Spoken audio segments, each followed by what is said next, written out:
All right, here we are. Welcome to Virtual Business Planning Workshop. I'm excited that you're here today. If you're just joining us and getting settled in, either in your email from this morning is a link to the workbook. I also just dropped a link to it in the chat box. If for some reason you can't access that, then just do your best to follow along with the slide deck. I'll make sure that I send out both the slides and the workbook and any other resources that I might happen to mention as we go along through things today. Let me get the screen share going, and then we'll dive in. We got a lot of ground to cover over our time together today, so really appreciate you being here and your focused attention as well. If you'll go ahead and turn over with me into page 2 of your workbooks, we'll talk a little bit about the agenda for the session. I'll tell you also that I'm a little bit challenged from a time standpoint today in a good way, because the material that I have for you is really intended to be somewhere around about 4 to 5 hours worth of content. But I've got roughly 2.5 hours for us blocked out today, and we're going to do our best to move through it. Throughout the session, I'll take some breaks as well, just to give you a chance to refresh your water or coffee or hit the restroom. But let's dive in. Here's what the overview of our time together today looks like. First section, we're going to talk about the freedom of choice moment, some long-range planning, and getting a little bit better clarity as to why we're doing this thing to begin with. Next, I'm going to spend a little bit of time in the weeds going through some market conditions and some predictions. If you were with us over the late summer, I did a kind of a mid-year forecast update and have some new data for you on that I think you'll find helpful as you look over into 2026. Then we'll get into the actual planning piece using our framework of the 4 Ps: productivity, projects, people, and personal. More on that once we get there. And all of this will culminate in a 1-page action plan. Throughout each of these sections, we're going to pause. I'm going to give you a second to reflect on the notes and the ideas and the strategies that you took away from that particular section, make notes on it, and ultimately it rolls into your 1-page action plan. All right, so let's dive in. I always start business planning with this concept called the freedom of choice moment. And I'm going to spend a few minutes walking you through both the definition of it and then an exercise. Let me preface this by saying I find that most people go about business planning in a, I don't want to say a backwards way, but in a way that's not like super rooted in intrinsic motivation. So hang with me for a second. The way I see most people do business planning is they say, well, this year I'm going to sell X houses and I want to do better next year. So my goal for next year is X plus some number. Or, as a firm, we sold X amount of real estate and we want to keep growing. So I want it to be a little bit more than that. Or I want to be in the top 10 in my office, or I think the market is going to do this or that. So I'm going to pick a goal that's some number. Or I'm relatively new in the business and I don't really know what I'm capable of. And so I'm going to pick some number that's relatively low and attainable. And it's not that any of that's inherently wrong as much as it is, it's not firmly rooted into something that you have an internal fire to go accomplish. And so I want to give you where I always like to start. Later in today's session, I'm going to give you kind of the shortcut version of how to get there. But for now, idealistically, we would start with the presupposition or the goal that there's going to come a day in your life, whether that's next year or 30 years from now, there's going to come a day in your life where you don't want to have to work anymore. You might choose to work.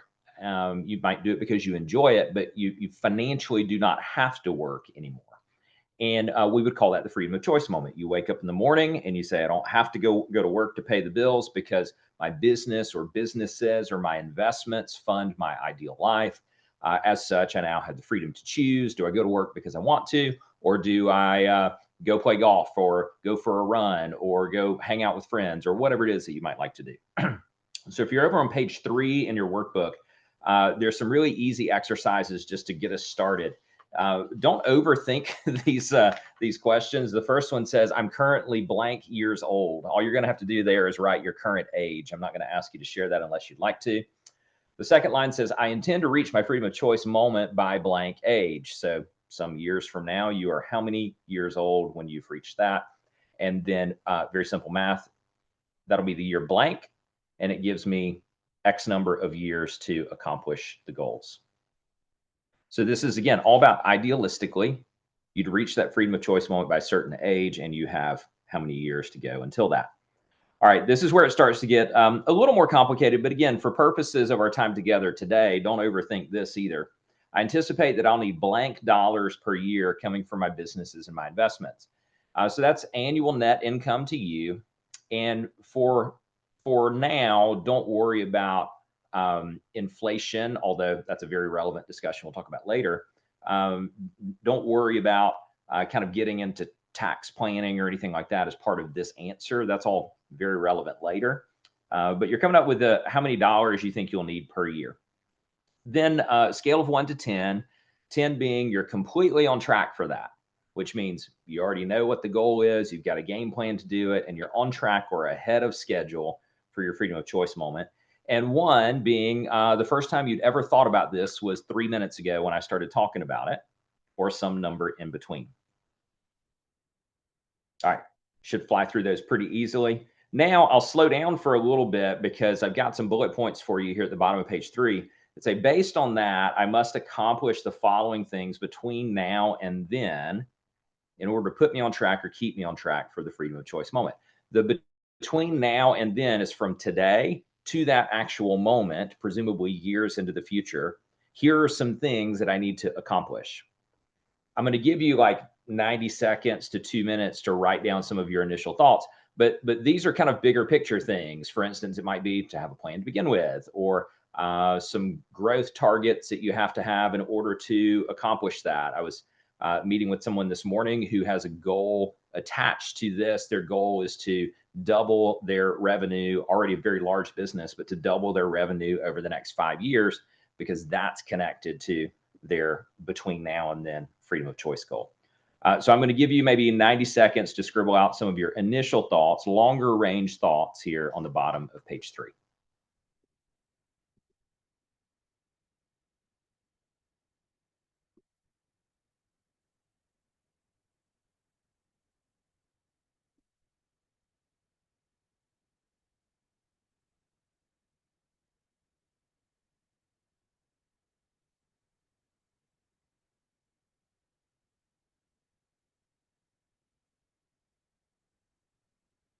As you continue to work on this, it was just brought to my attention that the screen share was not turned on. So here we go. You got slides to go with it too.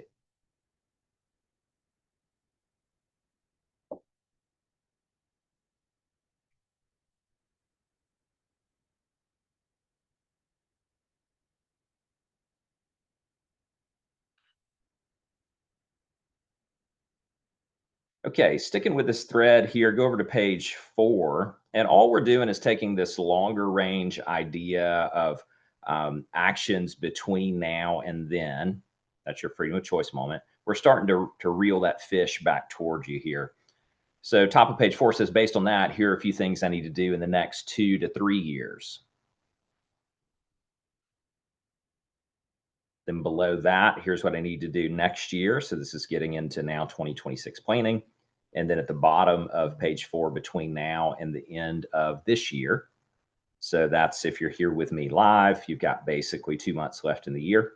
So go ahead. I'm going to give you a few minutes just to work through page 4. You don't necessarily have to fill up all of these bullet points. I just wanted to give you room to be thinking. And then this is definitely an exercise that you'll come back and sit with for homework.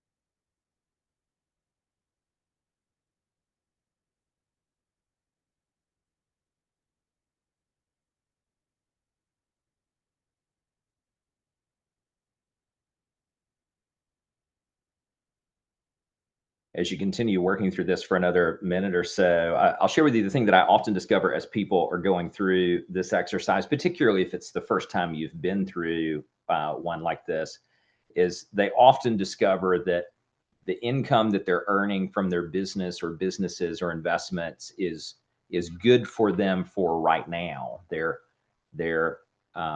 doing well, doing okay, living comfortably, however you like to describe that. And if not having gone through this exercise, they might land in their planning for next year somewhere at or marginally up from where they currently are.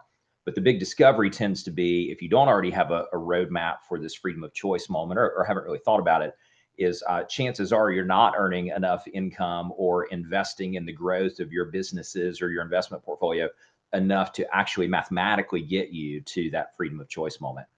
So although simple in its design, this can be a very, very, very effective planning tool. And as such, I always start business planning with this discussion in hopes that you take it back for homework and work on it for a little bit. So take another 60 seconds or so here. If you haven't had a chance to get into the bottom of page 4, like here's some things I need to do between now and the end of the year, or here's some things I know I need to do next year in order to be on track. Please find your way to that part of the exercise.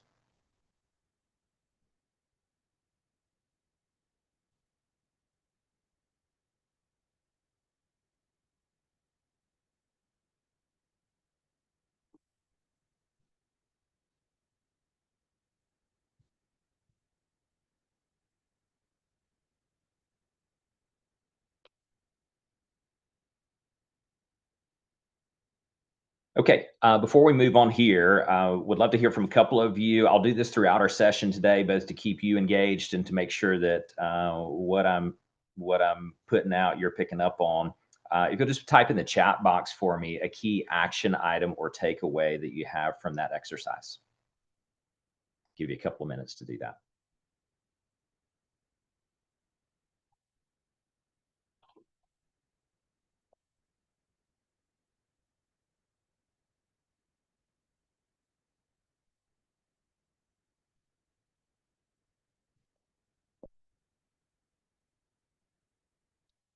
All right. Mark says, buy 2 more rental houses. Thanks, Mark. Holly, buy my first rental property. Zane's just here for the good vibes and chatting it up with people.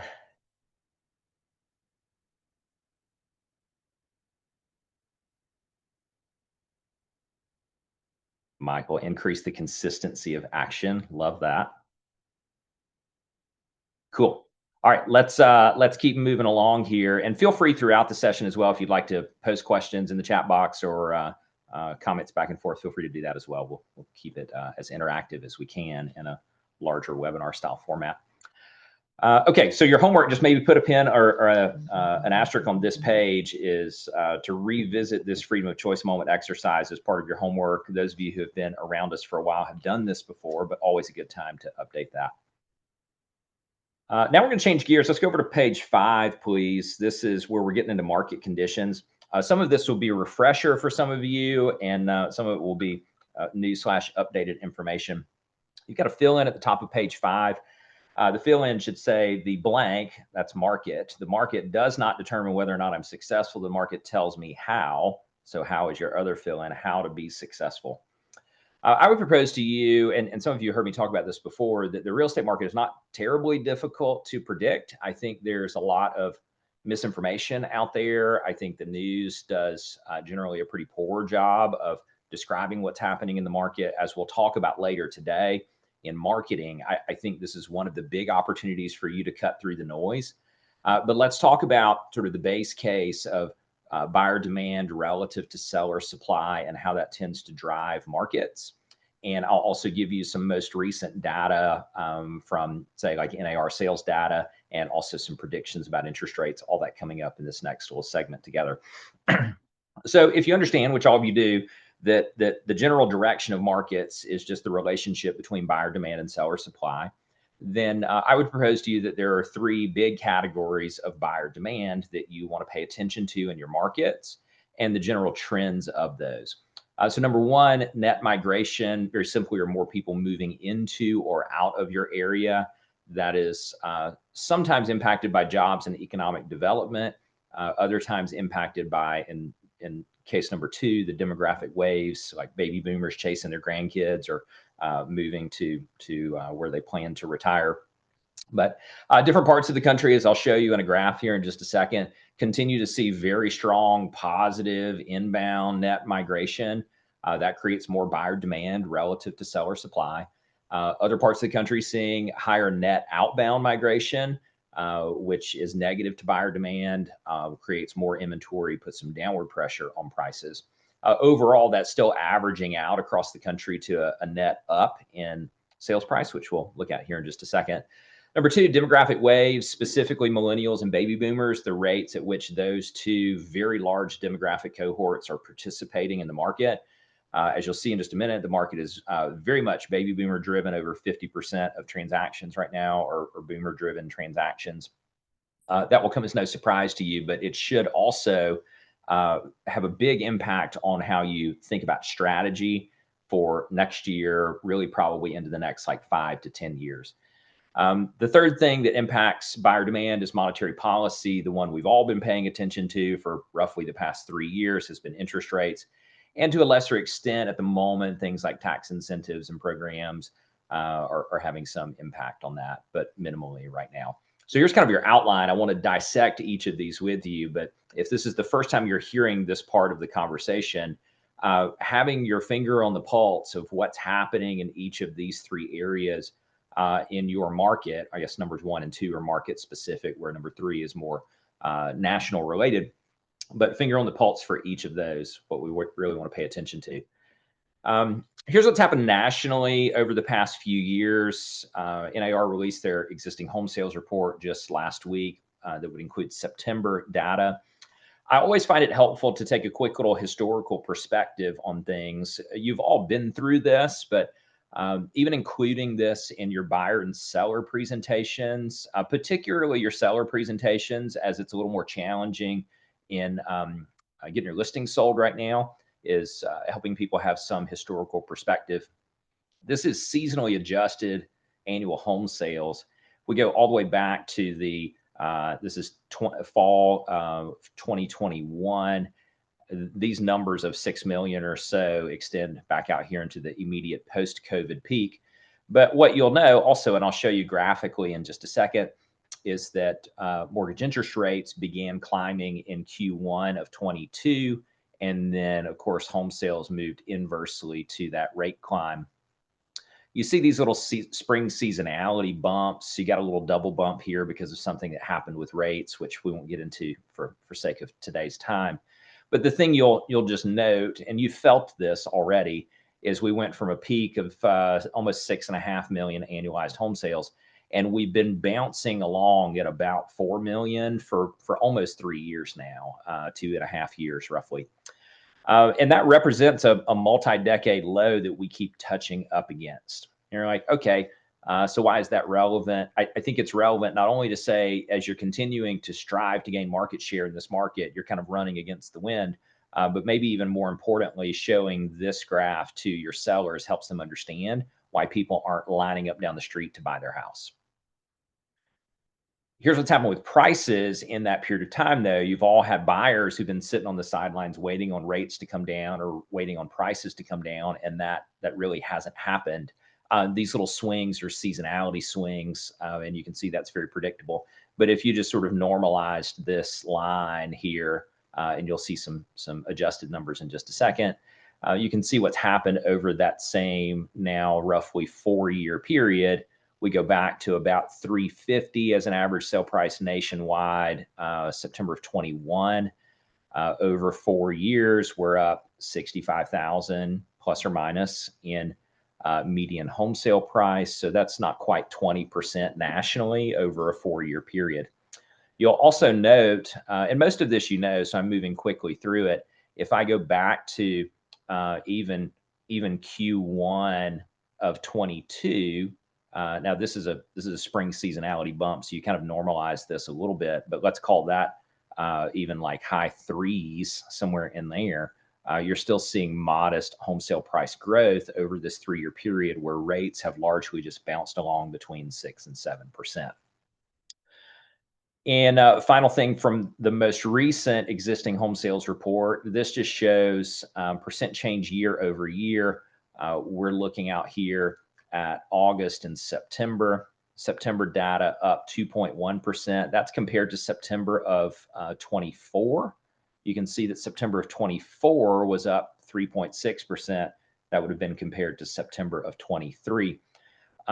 You saw this fade as rates stayed higher for longer. You saw this marginal turn up as we got this pullback in rates in late August and into early September. So you've got some, again, go back to like buyer demand stimulated by monetary policy. I don't think this was as big as any of us wanted to see. I also don't think this units number was as big as any of us would have wanted as a result of rates coming down. But I'll give you some more commentary on that in just a second. This is largely just to say, like, here's where we've been. Same. Units bounce along sideways. Prices continue to go marginally up, even though we've seen rates come down some. There are a few resources I just draw your attention to on net migration related stuff. This is a screenshot from United Van Lines, does a study every year of interstate related moves. What this heat map is dark blue. Dark blue represents high net inbound. Light blue represents moderate net inbound migration. Light yellow, moderate outbound. Dark yellow, high outbound. Now, you can't necessarily just take this one study and take it to the bank, because there are other states that are performing really well. Tennessee, Georgia, Texas are all performing well. United has them as net neutral, but they're only relying on this is paid for moves. So you could infer that this is like a bigger ticket move or a corporate relocation or higher incomes in paid for moving. I would also just maybe make a note that U-Haul does a study that they release twice a year, and it's a little more in-depth than the United study. And if I like to overlay those two things, because from the U-Haul study, you can infer more of the like do-it-yourself mover. So you see Tennessee, Texas, Georgia, I think even Colorado, maybe in a few other states like that aren't shown on this United map, show high net inbound. And U-Haul just recently did something, it was just too big to put on a slide here, where it took a lot of the major metro areas. Like, for instance, I know we got a couple of Atlanta metro area people on the webinar here live.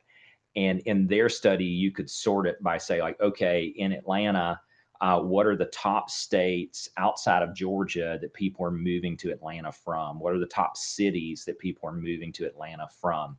And that might help you as you're doing some targeted digital marketing, which we'll talk about later today, or you're doing some agent-to-agent referral type work. Gives you, and you probably already know some of this just experientially, where people move to your part of the country from, but this will give you a little more data to work with. The big push here, and again, this is something you know just from being in the business, but I want to show you some numbers behind it. We're still in buyer demand, and we're talking about demographic waves now. NAR did a really great study recently called the Home Buyers and Sellers Generational Trends. It's a pretty in-depth report that I would encourage you to look at for homework.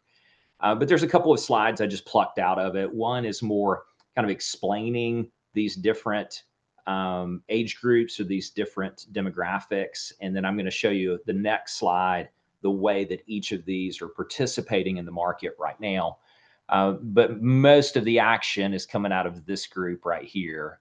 Boomers technically range from, depending on who you look at, they were born as early as 1946, which would put them pushing 80 years old now. They were born as early as 1964. So that's about 70 million people, plus or minus, in the country. So a lot of movement there.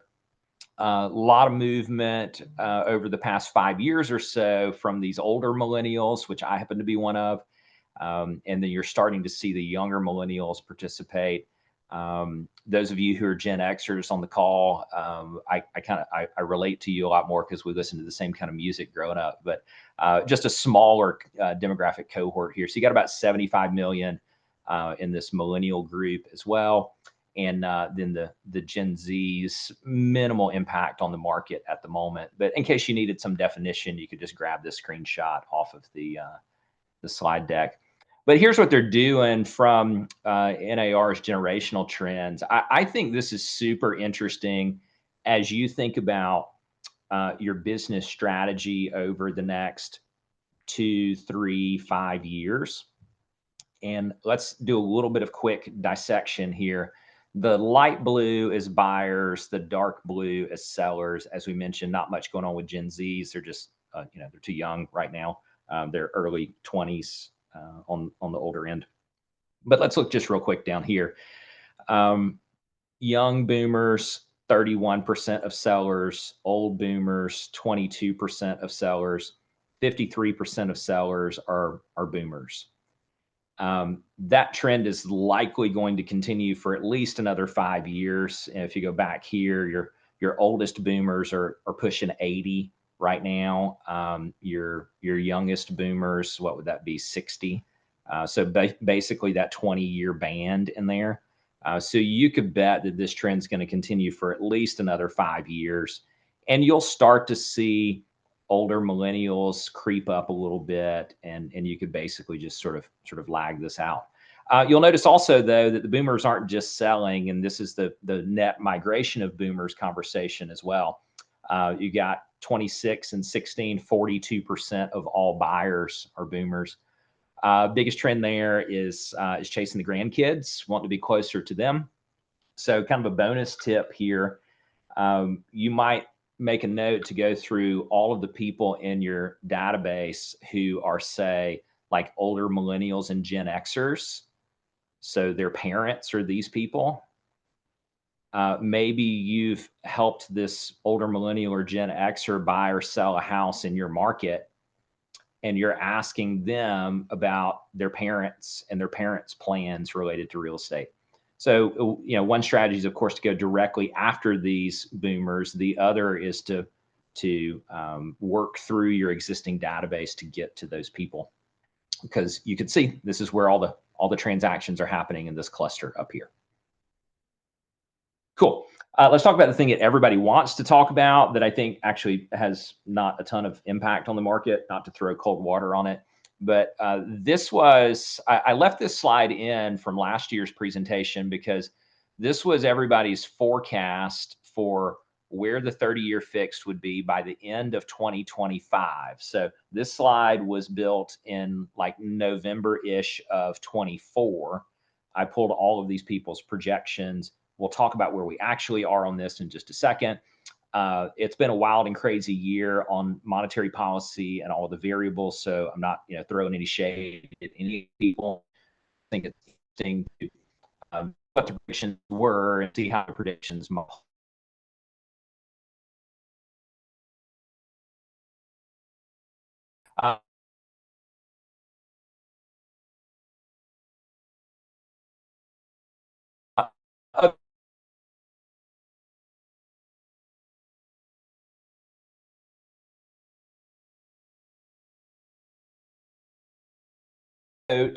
Goldman did a study. Mortgages are fixed below the current market, are fixed below 5%. Just a second, but as you're thinking ahead into what mathematically it needs to do that statistically. All right, cool. So let's take a look at where we've been. Here's a fixed rate chart from Housing Wire. You've got the light blue is a conforming loan, the dark red is FHA, and the orangish color line is a jumbo. They all basically move the same with a few exceptions. But here's where we were coming into early 2022. Man, you remember those days. And then Q1 and into the summer, we saw rates rising largely as a result of uncontrolled inflation and some maybe a little too late on the monetary policy front. But we've basically seen from like the summer of 22 all the way to where we are right now, the 30-year fixed has bounced along between like 6 and like 7.25. We just recently hit a low that we haven't seen in over a year. And we hit a low that is probably, if I count this one, so go 1, 2, third lowest it's been in 3 years. Like you'd have to go back to like right here. So that would be fall of 22. We got 1, 2, and now this one, the third lowest amount it's been in 3 years. Now, keep in mind, let's go back for just a second. This is what prices have done in that period of time, is normalize this line because that's not seasonally adjusted. But you've continued to see up and to the right, even though, like here's some actual numbers to put with it nationally, even though rates have dipped. Let me give you one other quick thought. I mentioned this in our mid-year market update a couple of months ago, but I do think it's quite relevant. Let me draw your attention to this dip right here. So this was fall of late summer into early fall of 24, a little over a year ago. For those of you who study and nerd out on markets like I do, you'll remember that there were a few things going on that for a hot minute seemed like we might be headed for a global recession. And the stock market sold off pretty significantly. The bond market reacted to that as everybody was sort of freaking out and thinking that the music had stopped. Fortunately, it didn't. But I'm drawing your attention to this little spot because I want to show you what happened to prices in the immediate aftermath of this dip. And then we're going to talk about why I don't think it happened again, but hang with me here for just a second. So if I take like summer into early fall of 24 and imagine that your buyers at that point in time were locking their rates and going under contract and buying houses, here's the lag effect of that.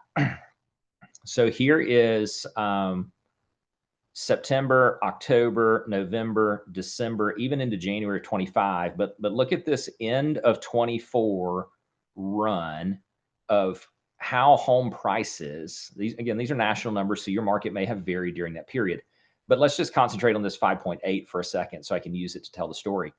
What this means is that homes that sold in December of 24 sold for 5.8% more than the homes that sold in December of 23. A little bit of an anomaly that you would see this kind of run into Q4 because seasonality is not really your friend there. As you know, normally you'd see, seasonality bumps would show up in the early to early spring and in and through the spring. That didn't happen this year because of where rates were. But there's an interesting thing that you could mathematically infer from rates coming down, stimulative to buyer demand, should drive prices up even more. So as you've been telling buyers, while they're sitting around waiting on rates to come down, other people have done it also. And as a result, you should see more buyer activity. But hang on a second, because thanks for coming to my nerdery, by the way. Here's a 1-year chart. Here's where we have just been. Here's September. So this is, we bottomed. This was maybe like the first week of October-ish, plus or minus. Down below 6.2. Here's your 3-year chart. So here's this dip. Pretty much what we saw there. But we didn't get that. We got that. And you're like, huh, well, I wonder what that's about. I have a theory for you in just a second. So hang tight. Good news is for your buyers, rates are lower than they've been in a long time. Other news is they're probably not going any lower. Let's get into predictions, and I'll give you my color on that, and then we'll talk about seller supply, and then give you some action items around it. Here's everybody's forecast for end of year 2026. Fannie at 5.9, NAR at 6.0, home builders at 6.25, Mortgage Bankers Association at 6.4. Pretty much every prediction you're going to look at right now, and I don't see this changing much. I think pretty much everything you're going to see is like high 5s to mid 6s. The Mortgage Bankers Association did a really interesting update a week or so ago where they sort of lay out the case for why they think rates are going to go up and might continue to stay up for longer. I happen to be in that camp as well. I think that rates are going to stay higher for longer than most expect. Historically, what you probably know is that mortgage interest rates want to be somewhere between 6 and 7. There are plenty of times in history where they've been significantly higher than that, but we've all sort of grown accustomed over the past 15 years or so for rates being super, super low. I already mentioned to you these stats: 85% below the current rate, 70% fixed at sub 5. Higher for longer. I mean, there is a case, not to get too far into the weeds on this, there is a case that you could see rates move significantly lower, but it would be a scenario that I don't think any of us would want.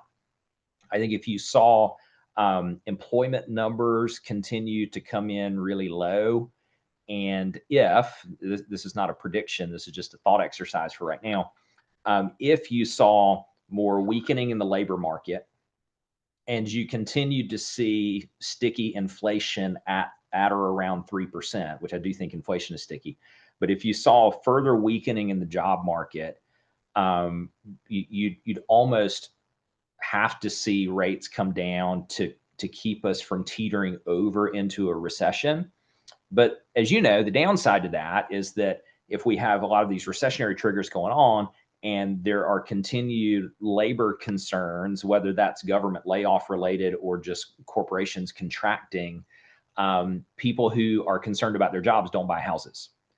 So it'd be really nice for us just to say, like, sure, if we could wake up tomorrow morning and the 30-year fixed was at 5.0 or 5.25, that would be very stimulative to buyer demand.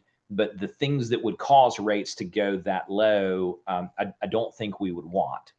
And so I'm telling you all of this to say, like, if you're trying to help your buyers understand where rates are, let's start with where they've been. You could even, I know some of you that we coach have a graph that's like goes all the way back to the 70s that shows mortgage interest rates from the 70s to today. I think that's a really, really smart move. But you know that people are sitting around waiting on rates to come down. That seems unlikely. They are sitting around waiting on prices to come down. That seems unlikely. If either of those things happened, there would need to be something, probably a bigger existential issue that would cause either of those things to come down, unless you happen to be in a high net outbound migration market, in which case you've created surplus inventory, and then there's downward pressure on prices. Okay, so what does all that mean? It means don't wait on the macro economy to become a tailwind, because I think it's unlikely that it does. If it does, let's just take it as a bonus and hope that it's not a reaction to some recessionary triggers. The big thing that I talk about and have been talking about for almost 3 years now, that if you haven't seen this before, because I know we have a number of new faces and names on this webinar, is the hidden cost of waiting. And the hidden cost of waiting says basically, let's look at the math behind the amount of money buyers are leaving on the table by waiting on rates to come down or waiting on prices to come down. I've used this example previously, but I'll run you through it. If let's say that right now rates are at 6-ish, they're roughly 6.2, but if they're at 6-ish and they're waiting on them to come down to 5, or if we were pushing up around 6.5 and they were waiting on it to come down to 5.5, the differential is basically the same. 1 percentage point on somebody use a $500,000 loan. So the assumption is a $600,000 purchase price, $500,000 loan. I'm looking at a 1% rate differential. So the 1% rate differential comes out to $330 a month, principal and interest. This is what the buyer thinks they're saving by waiting. And in this case, they're saving $4,000 a year. And let's say that it took a year for rates to come down by a full point, which, keep in mind, would not be in alignment with any of these economists' projections, but perhaps you have buyers who are looking at that, 6.1, 6.2, thinking we're going to find our way down to something in the low 5s. They would be the only person on the planet who's making that call right now. So I think that's worth sharing with them. But they're saving $330 a month. They're saving, air quotes around it, $4,000 a year. But here's what they're potentially leaving on the table, depending on the market that you're in. If we're just following national numbers here, they're leaving somewhere between 2 and 4% of home equity growth on the table. I'd be really conservative here and just call it 2%. So in this case, in the year that they wait for something to happen that is not forecasted to happen, they continue to see home prices go up at a level that's moderately consistent with what you've seen over the past 12 months. Let's call it 2% because that's where we settled in at right now. They would be saving, or they would be leaving on the table this $12,000. But then the thing that you also know in today's market is that their negotiating leverage is higher than it's ever been as a buyer. Maybe not ever, but in a long time, at least the last 15 years. So I'm just saying, well, what if they could get like 3% off of list price, which I think is very conservative in most of your markets. They get a discount or concessions or prepaids or whatever. Let's call that 18 grand. So I'm taking this 18 grand, adding it to this 12 grand. That looks like 30 grand to me. However, they paid 4 grand a year more in principal and interest than if rates were 1 point lower than they are.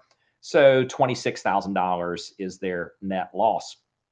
So I would look at this and say they're leaving tens of thousands of dollars on the table. That's the rational mathematical piece of that. But oh, by the way, they still have to do whatever it is that they're doing right now. They're living with their parents. They're renting an apartment. They're living in a house that they've outgrown. Whatever it is, their motivation for buying is to go from where they are to where they want to be.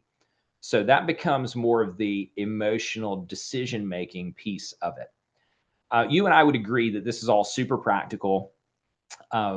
It's going to vary from market to market. I think if you wanted to, for those of you who have heard this before, the way you might take this and even level it up is you would say for that buyer in that little pocket of town or that neighborhood or that school district that they want to buy in, these numbers might look very different. So if they want to be in that really hot spot or that great neighborhood, these numbers probably skew even a little bit higher than this. And so as a result, they might be leaving even more money on the table than this exercise. If I were you, recommendation here, I would put this discussion in your buyer consult. And I would set it up with something like, Mr. and Mrs. Buyer, over the past 3 years, I've heard a lot of people decide to wait to buy because they've been waiting on interest rates to come down. Show them this graph. They've been waiting on prices to come down. Show them this graph, or both. And in reality, neither of those things have happened in any meaningful way. When we first started talking about this scenario, this was probably like late 22, maybe into early 23 when we were talking about this. For that buyer who is still waiting and hasn't pulled the trigger, this number has continued to go up pretty significantly. So our job to make sure that they know that, our job to give them the information and then let them make whatever decision they choose to from there. So hidden cost of waiting goes into all your buyer consults. Let's go. We're still on page 3 of your workbook, but I'm covering everything in the base case along with some prediction related things. Trends in seller supply, really only kind of like 3 things that could impact seller supply. Resale, where you see that creating excess supply is in areas of net outbound migration. I think over the longer term, your market areas that skew older are going to see more resale inventory come to market simply because as those boomers age and they move in with family or they move into assisted living or they move on from this physical life, they're creating more inventory, but that's not anything that's happening right now. Nationally, we're at 4.4 months per NAR. That's a September number, which represents largely a balanced market. 4 to 6 months is a balanced market. You'll see nuances within each. What's kind of interesting right now, though, and you've seen this, is we're mathematically in a balanced market nationally, but it's behaving much more like a buyer's market. And it's doing that because sellers are getting antsy. The number of sellers outpaced the number of buyers. Negotiation opportunity is really high, and buyers are largely just like super picky and looking for reasons maybe even not to see the deal through. There seems to be a lot of buyer's remorse out there right now, which we'll talk about in fallout rate projections here in a little bit. So the second thing that impacts seller supply, new construction. Your short-term trends in new construction are very advantageous for buyers. In almost all of your markets, you see this. Maybe a rare exception on like the ultra luxury end of new construction, but kind of your middle market and lower market new construction, they're giving away anything they can, particularly to get inventory off their books by the end of whatever their fiscal year happens to be. For some of them, that's November. For some of them, that's December. And we're talking about the big national builders here who have the ability to take really low margins, spread it out across all of their projects, and their main goal is to keep inventory moving. Side note to the side note here, I think in some markets, this might actually be the best opportunities for investors. It's pretty rare that you would see new construction creating an investment opportunity. But more and more, I'm seeing that because of this high negotiating leverage that buyers have. So if you are thinking about for yourself, those of you who are looking at buying rental properties and you're like, man, I'm trying to do the math on stuff, and the math just doesn't math. And those of you who've been doing real estate investing for a long time likely know, historically, we've not been like, if I take the past decade or so out of it, historically, as a real estate investor, there haven't been these massive margins on things. And owning rental properties has largely been a multi-decade strategy with relatively thin monthly cash flow margins, but taking advantage of the tax advantages that you get from owning that property and then having your tenants pay it off for you over time. I think in the immediate post-COVID era, when rates were so low and people's fixed costs were so low, and there was even some speculation in investing, I think a lot of people sort of got spoiled on that. But kind of a long rambly way to say, if you looked at long-term single-family residential as something that is meant to be a longer-term investment, and you asked yourself the question, or for your investor clients, because they're probably not thinking about this right now either, is how do I go uncover a deal in today's market? And there are lots of ways to do it, but the two that I think you should really have on your radar would be desperate sellers that you're taking advantage of cherry picking with lowball offers on a great house in a great neighborhood. And then the other is this short-term trend of new construction offering a massive amount of incentives just to turn inventory over. So please pay attention to that. Long-term, we're still underbuilt as a country, depending on which research study you read. NAR's done one, Goldman's done one, home builders have done one. On the low end, probably 2 million or so units underbuilt. On the top end, about 5 million or so units underbuilt. Said a slightly different way, we don't have enough housing for the people. The builders are aware of that, but they're trying to balance how far out over their skis they think they can get. And in a market that has a high degree of uncertainty, everything from tariffs to labor to monetary policy, it's really hard for these companies to see far enough out in the future to get aggressive about handling these longer term shortages. The third thing that could impact seller supply would be some sort of tax or housing legislation. I don't want to eat up any airtime on that today, other than to say one of the challenges in new construction, and this is more at the local municipal level, is building restrictions, zoning restrictions, kind of this not in my backyard type thing. And I know a number of you on the webinar are involved in local government or local politics and very active in advising people on things that could hopefully be stimulative to more seller supply. But that's part more of a long-term opportunity than it is something that's happening in the short term. Okay, we've gone through all of that to get you to the bottom of page 5. And at the bottom of page 5, I've got what says action plans, market conditions. So I've walked you through buyer demand and things impacting it, seller supply and things impacting it. I've given you some of my preliminary thoughts about where the market's headed, and you've seen some predictions on that. Based on all of that, I'd like for you to come up with at least one action item that you're going to take as a result of the things that we just covered. As you're working on this, I'll remind you that at the kickoff of the meeting, I mentioned this is ultimately all going to roll up into a one-page action plan that I have at the very back for you.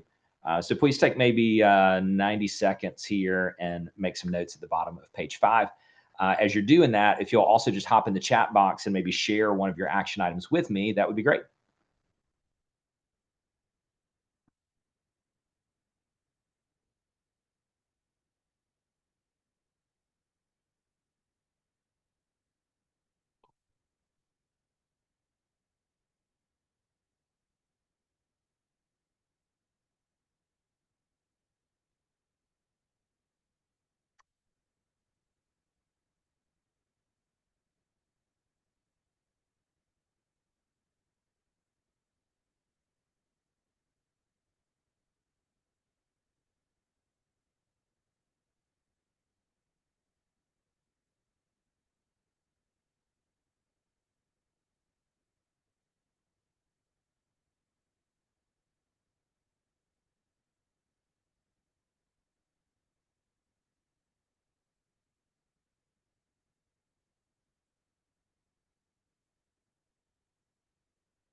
As you continue to make a couple of notes here at bottom of page 5, action plan around market conditions. Love to hear from a couple of you in the chat box, please. What'd you come up with?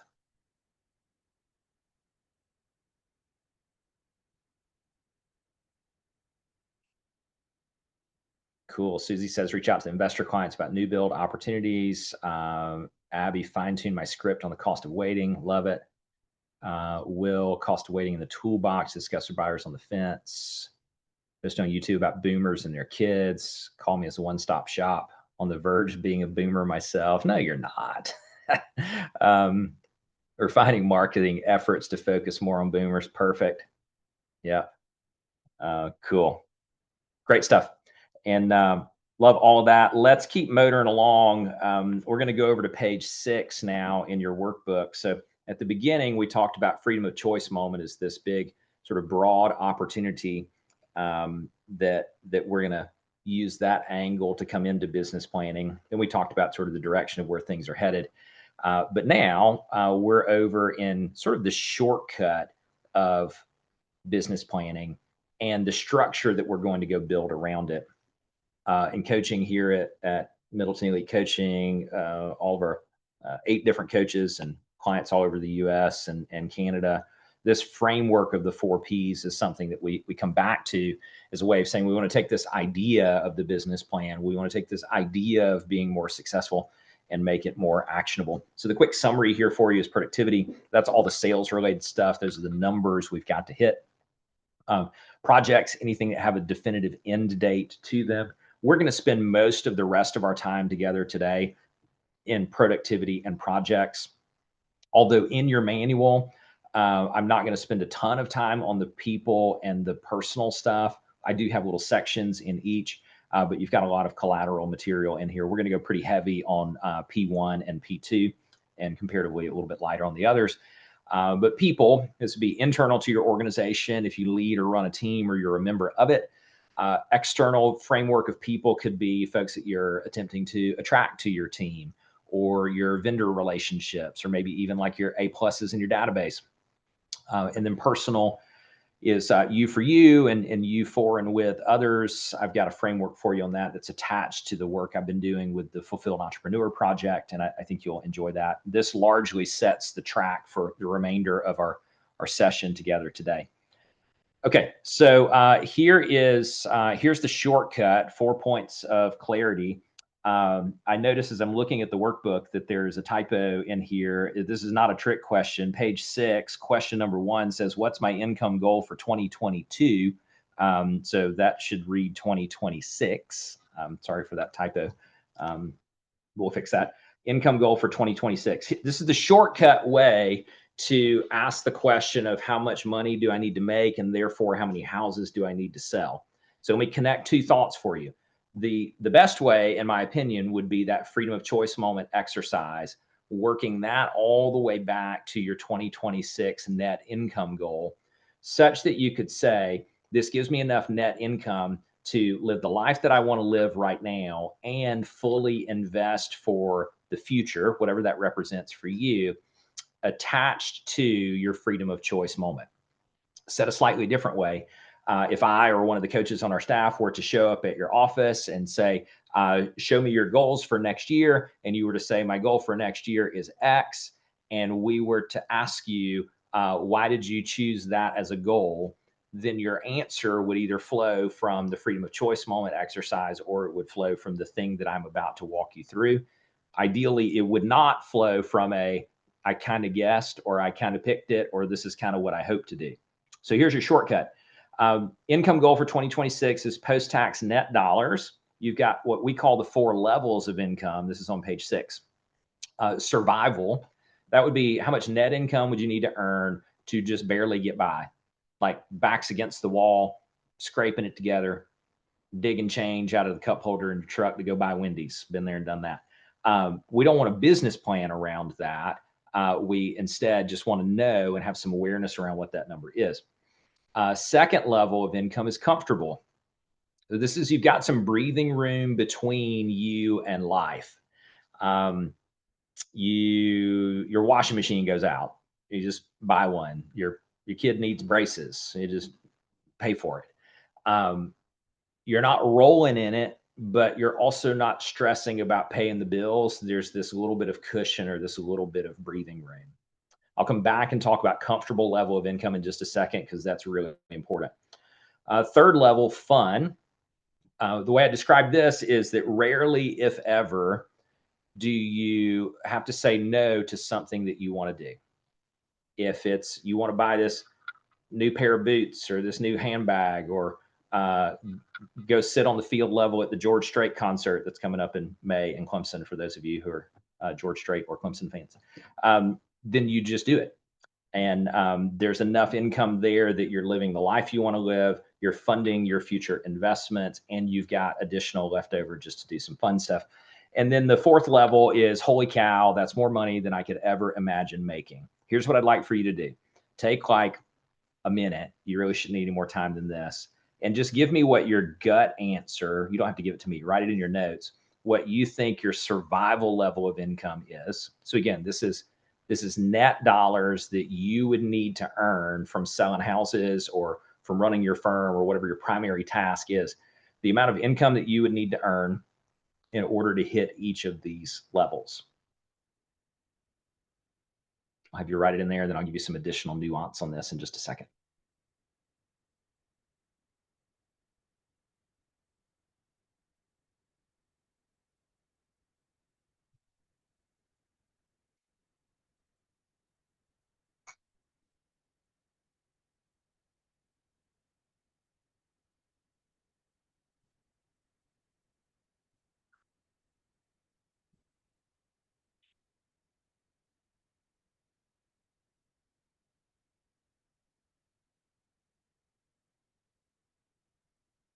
Those of you who have been coaching or in our orbit with us for a while know that we use this 4 points of clarity a number of different ways. Let me give you a few little subtle nuances that I think might be relevant to those of you who are new to the work that we do.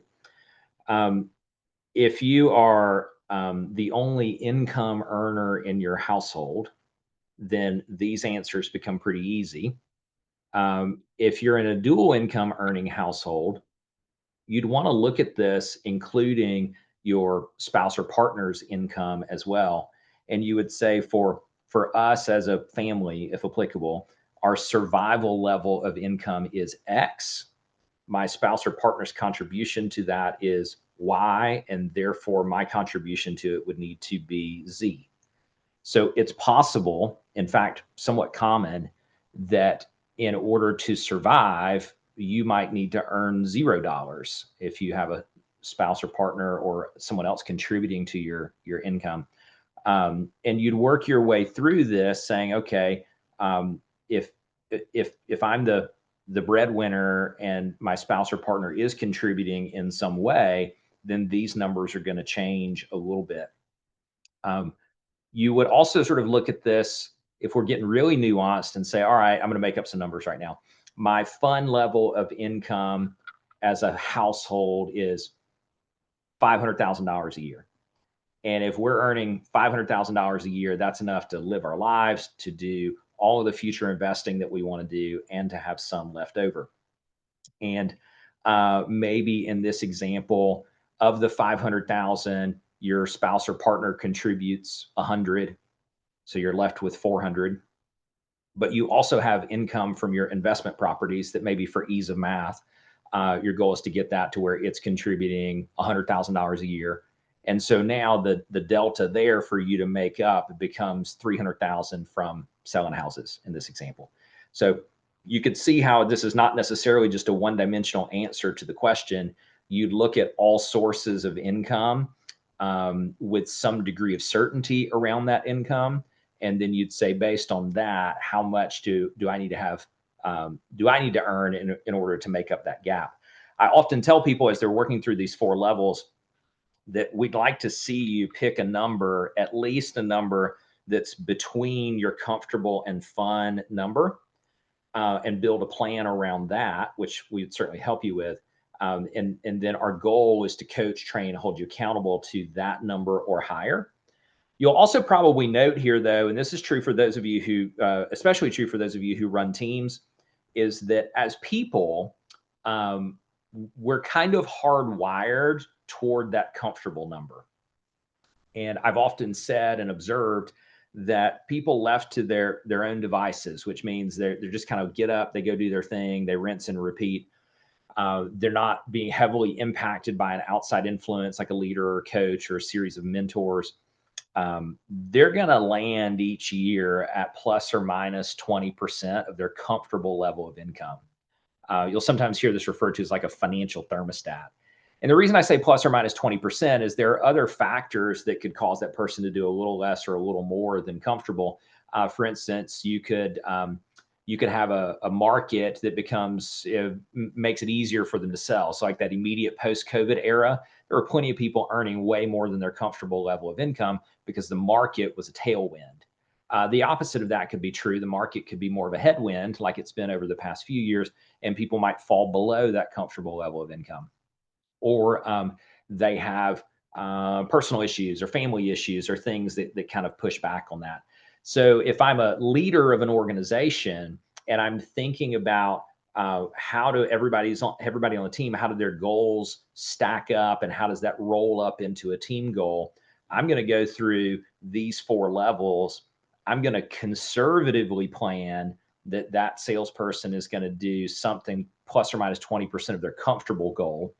I'm going to work with my coach on how I get them up to halfway between comfortable and fun, pushing up toward that fun number.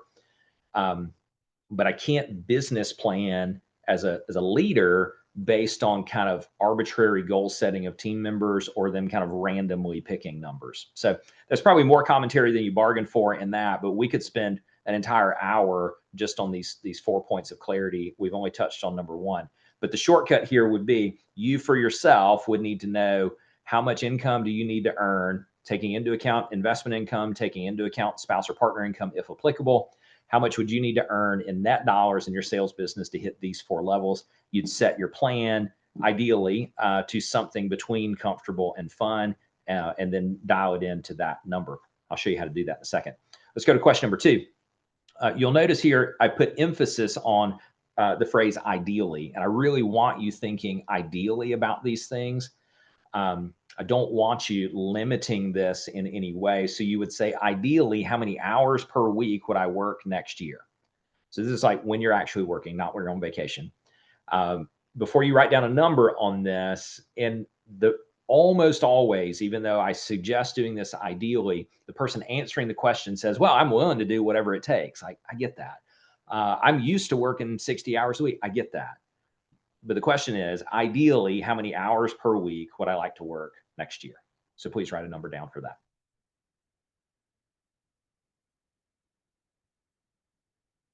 Okay. If you haven't written a number down, you're overthinking it. Let's go to number 3. Again, ideally, What will I be doing when I'm working? Let me make up some numbers here. Let's say that you said, ideally, I would work 40 hours a week. Ideally, what would I be doing? This is about job satisfaction. This is about the things that you enjoy doing, highest and best use of your time, perhaps things that you know you should be doing or that only you can do. This is not a well, I kind of do it all right now, and I'm fine just to keep doing that. Sure, I get that. That's fine. We can deal with that. But for now, for planning purposes, we're always thinking, ideally, what will I be doing when I'm working? Give you a couple of minutes to write some notes down there, please.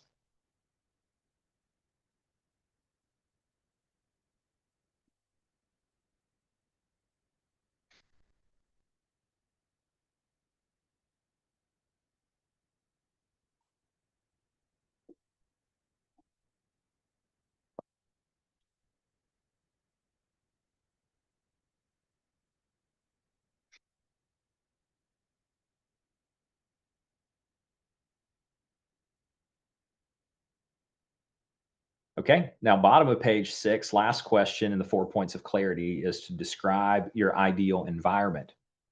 As you scribble out a few notes on this, you're thinking about both energetically what you want the vibe to be, if you will, but perhaps you're also thinking about the physical environment and changes that you might need to make in your office space or your setup or your tech or something like that.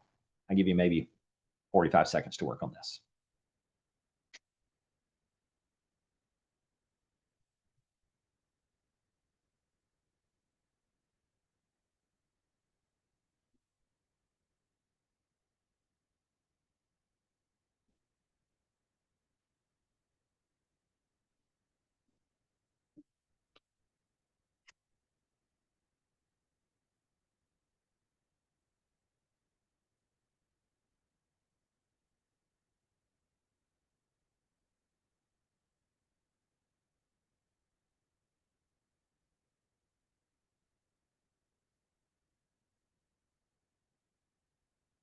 For those of you who are running teams or firms, or you have people who report to you in some way, and you're getting into business planning season with them, maybe using this as a catalyst for it.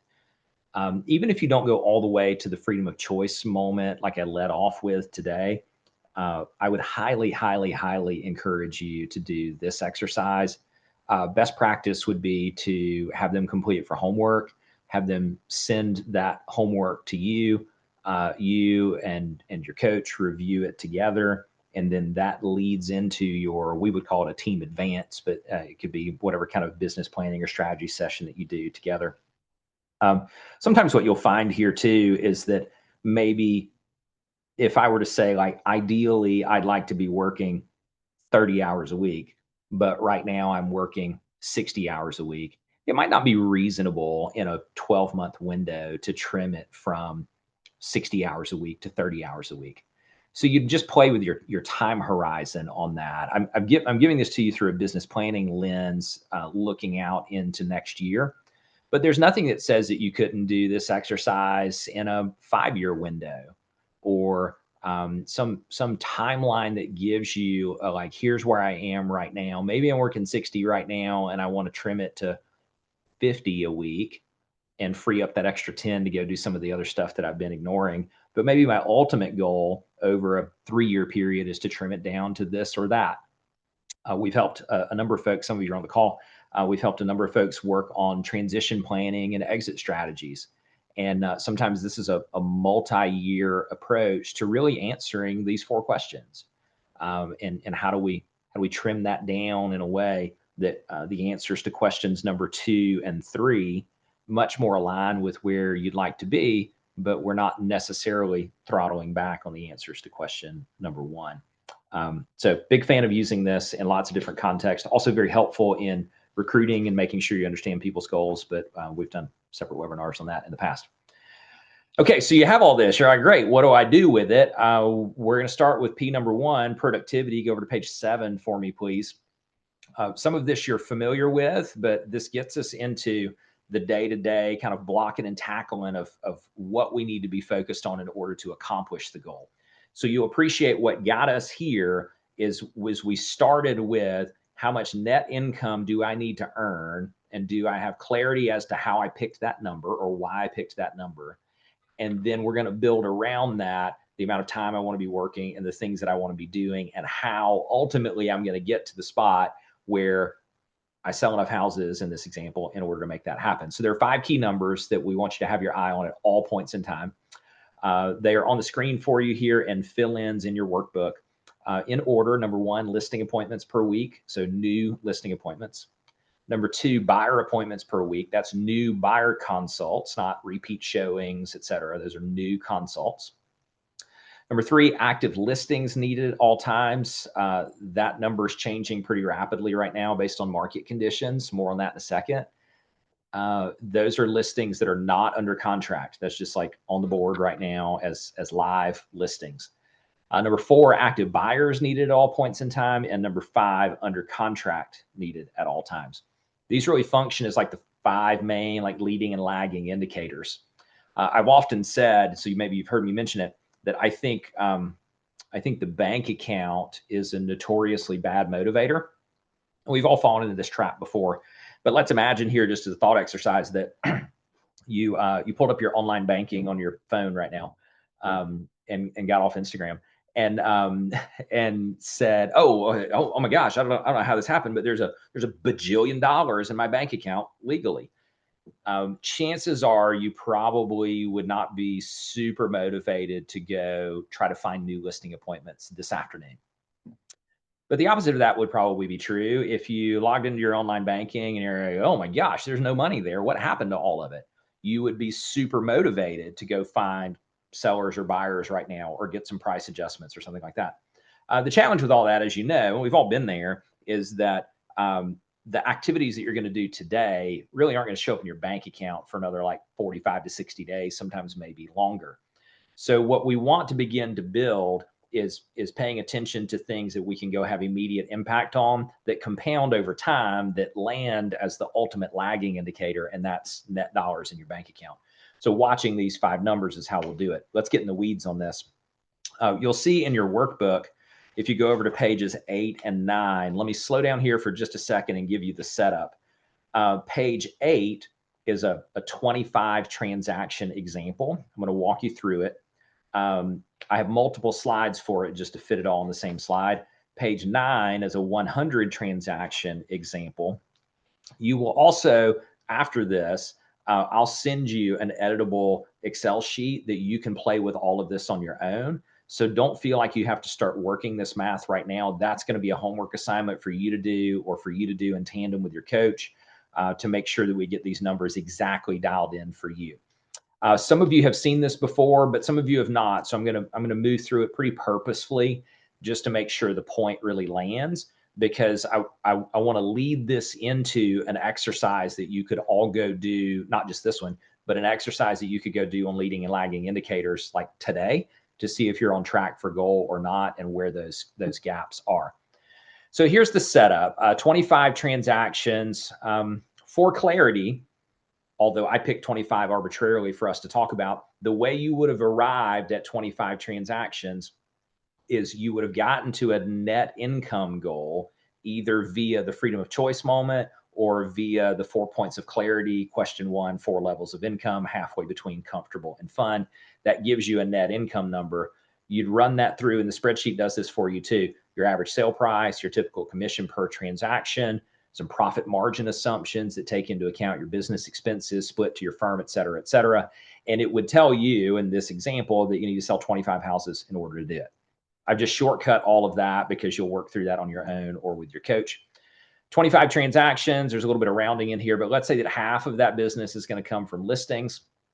Side note here, we really want to encourage you to have this somewhere between, like, on the low end, 40% listings, and on the top end, maybe 60% listings. Reason being, if you find that you're less than 40% in listings, then that's probably an indicator that that's not been a focus. Doesn't mean you're not going to hit your goals, but over time, it becomes very challenging from a time equation standpoint to have a very heavy buyer side business, which means that you're going to need more people, which means that your margin's going to get pushed down. Very common for people early in their careers to start more buyer heavy very common for people who are more digitally marketing focused to be more buyer heavy. All that's fine. All I want you to hear me saying here is over time, we want to fight for about, on the low end, 40% listings, on the top end, about 60%. If you get overweighted in listings, so let's say maybe 70 or 80% of your business is listings and 20 to 30% of your business is buyers, that's an indication to me that you're probably not capitalizing on your listings. Good for you that it's highly leveraged and highly profitable, but you should be generating buyer sales at like a 1-for-1 ratio. So if we're overweighted 70 or 80% listings or more, that tells me that we're missing buyer opportunity. So, money's slipping through our fingers, so to speak. But anyway, that would get us to 12 for rounding, 12 listing units closed. Fallout rate means the percentage of deals that fall apart at the 11th hour because of an inspection and appraisal, the buyer gets cold feet, et cetera. I would actually tell you to put this number higher for your current plan.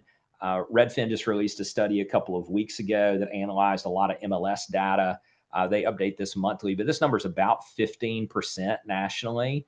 And some markets are actually seeing higher fallout rate.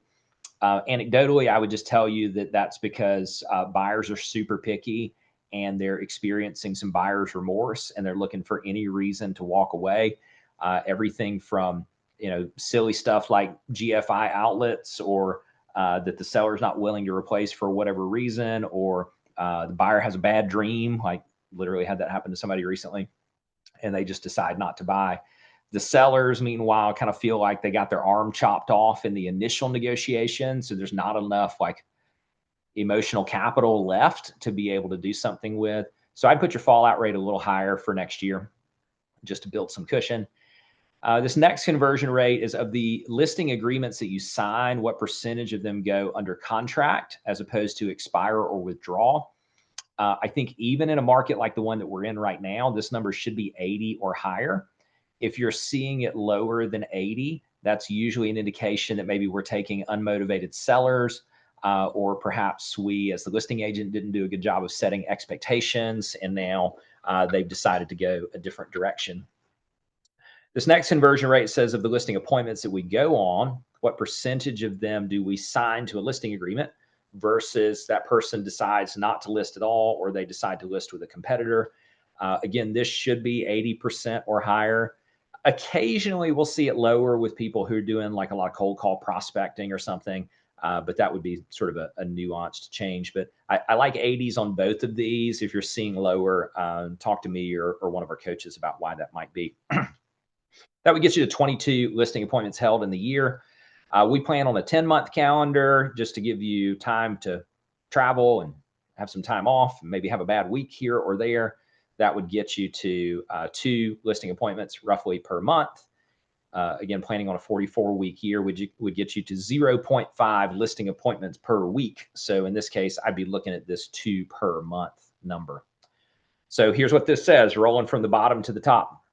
If you went on 2 listing appointments per month, 10 months out of the year, you'd go on 22 total listing appointments. If 80% of those listings signed with you, you would take 17 new listings. If 80% of those 17 new listings went under contract, you would put 14 listings under contract. If 10% of those, rounded, fell out, so 2 of the 14 fell out, you would get 12 closed listing units, which would be approximately 50% of your 25 transactions. Exact same math for purposes of this discussion. Running down the buyer side, you might see some variability in your conversion rates, but this would be something important to track over time. But that would get you to 2 per month. So stay on page 8 in your manual, because this is still part of it. We're going to key number 3.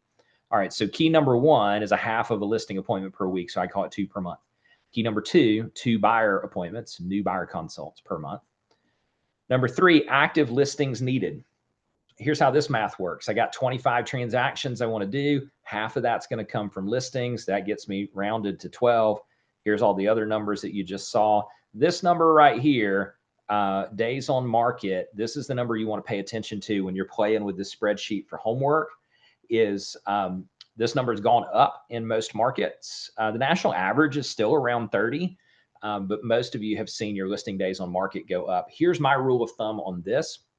you want to use your number and you want to add some sort of cushion in there. So let's say that my current days on market is 30. I like to use a multiplier of 1.5. So in this case, my 30 days on market, I would build it into my plan as 40. Or if my listing days on market was 20, 20 times 1.5 would get me to 30, and I would plan on that. If you have different types of business that you do, so here would be an example. You have a lot of resale business, but you also do some like large tracts of land, and both of those roll up into your sales numbers. However, generally those carry very different listing days on market numbers. So you might sort of lull yourself into this false sense if you had a whole bunch of acreage listed and your calculator said you only needed 2 active listings, but it's actually taking you 6 months to sell land and 30 days to sell a house. So we want to be careful, and you might actually break this out into 2 separate areas. We do this with a number of our clients if they have different components of their business that carry different days on market numbers. These numbers down here just get into turnover rate. It's a formula that I won't bore you with the math nerd in me on it, but it gets to the question of how many active listings do I need at all points in time in order to hit this goal.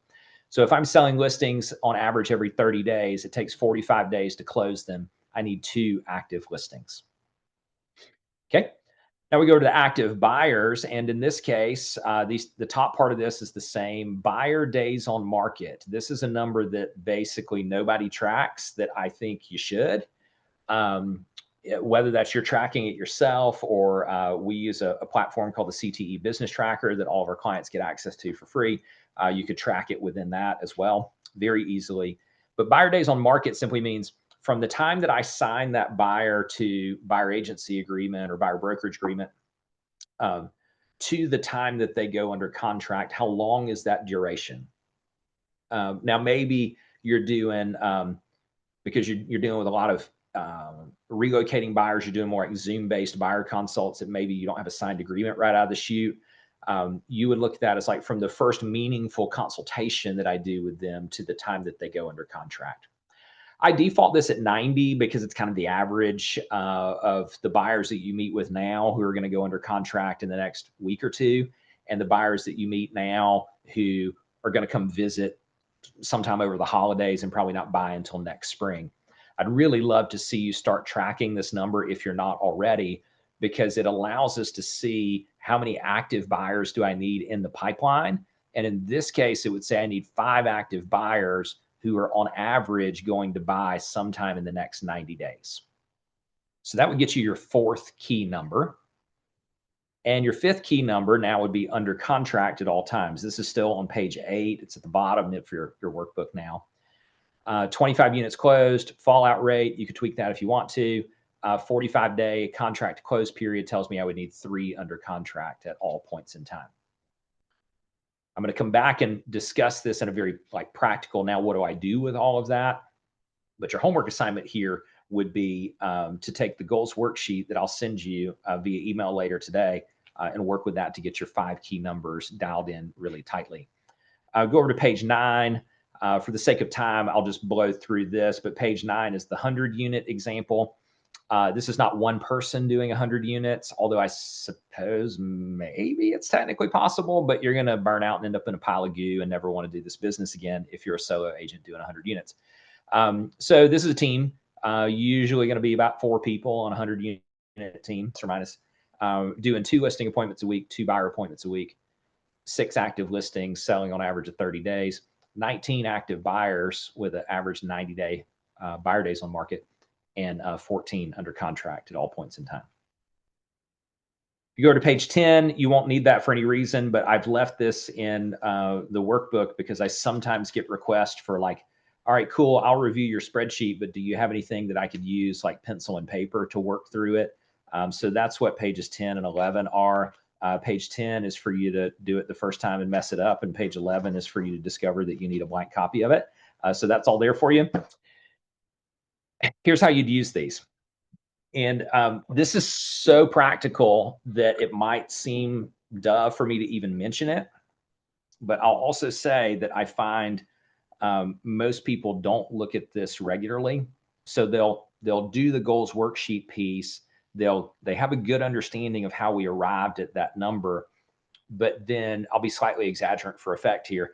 There's this like, so what do I do every week now? Like, what does my week need to look like? What do I need to be focused on? And I would always start here. And you'd start by saying, okay, what's my under contract goal? Let me give you the quick refresher. I'm using the 25 unit example. So that was 2 listing appointments per month, 2 buyer appointments per month. Active buyers needed of 5, active listings needed of 2, under contract needed of 3. I'm going to start with my under contract goal, which in this case is 3, relative to my actual, because that's predictive of my cash flow 45 days into the future. So if I'm looking to say, like, how do I go put more money in my bank account? How do I know if I'm on track to hit my income goal or not in the short run? I've got to look at my goal relative to the actual. In this case, I just made this up, but you'd say, all right, I got 2 under contract right now. My goal is 3. 2 is a kind of a yellow light for me because we're not on goal. It's not maybe super danger zone because you've got money coming in, but certainly a gap that we want to bridge. So the very first thing, super practical. So hang with me though. The first thing I want to do is I'm setting up my week and I'm going through this idea of winning the week and then winning the day. Is strategy number 1 is, what do I need to do to go put 1 more property under contract this week? And that would naturally have you go look at your active listings. So maybe you'd start with like, okay, what conversations do I need to have with my sellers to get the proper price adjustments, to get them down to a price that would cause them to go under contract? What do I need to do with the buyers in my pipeline to maybe get them off the fence? So maybe I need to go have a hidden cost of waiting conversation with each of these buyers right now. And that moves the needle. So hang with me as we walk backwards through this. So I might go to my active listings. I'm like, all right, my goal says I need to have 2. My actual is 4. That would be a green light, but I put a maybe here because the maybe piece we want to pay attention to is those days on market. I don't want you to get a false positive here if your days on market number is off, or I would look at this as like a goal of 2 sellable listings. I see a lot of listing agents right now, kind of based on what's going on in the market. They seem to be accumulating listings like stray animals. So I just want you to be real careful that you don't get a false positive out here if you've got 4 and you only need to have 2. But let's say that your 4 is a legit green light 4 here.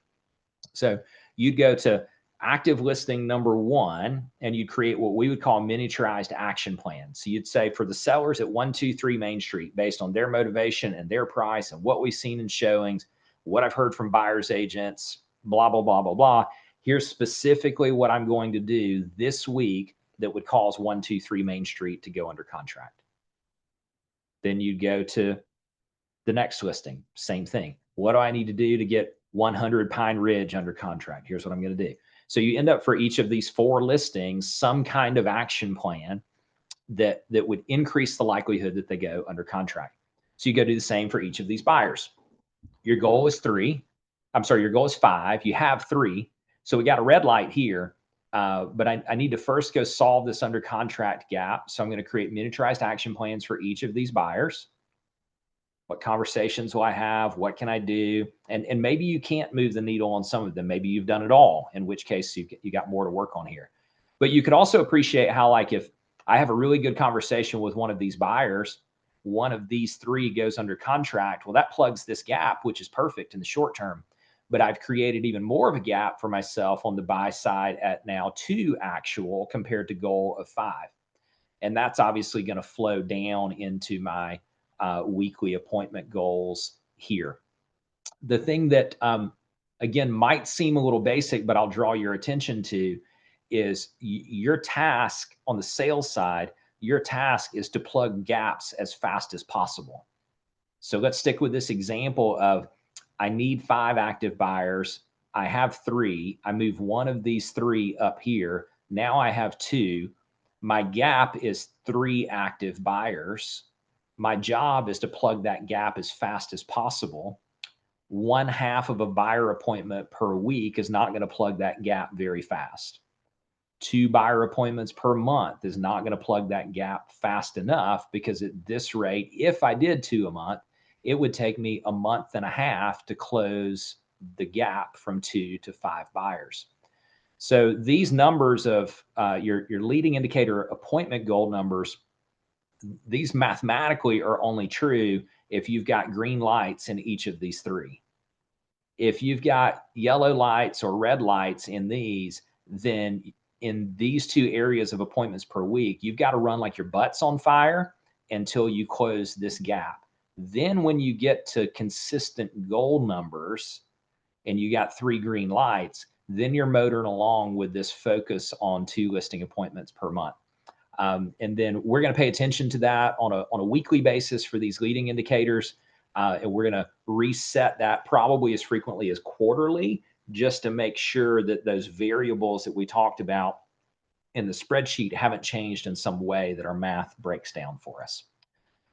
Okay, let me pause here, because this would be, I think, probably a really smart pause point before we get into like how to make all of this happen. It'd be a good time for us to do two things, because we're about an hour and a half into our roughly 3 hours together. I'm going to take like a 3-minute break here. I would invite you to do the same. In that 3 minutes, just like refresh your water, coffee, tea, hit the restroom real fast, and come back. In the meantime, you could also put some info in the chat box if you have questions you'd like for me to address. When we come back, we're going to keep drilling on productivity, specifically database technology, lead gen and marketing strategies. And then we'll wrap up here sometime within the next hour to hour and a half. So I'll see you back here in 3 minutes. Thanks.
All right, welcome back. As you're getting settled back in, I'll just give you guys a minute or so.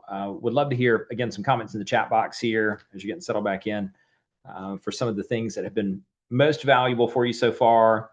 Action items, key takeaways from our discussion to this point.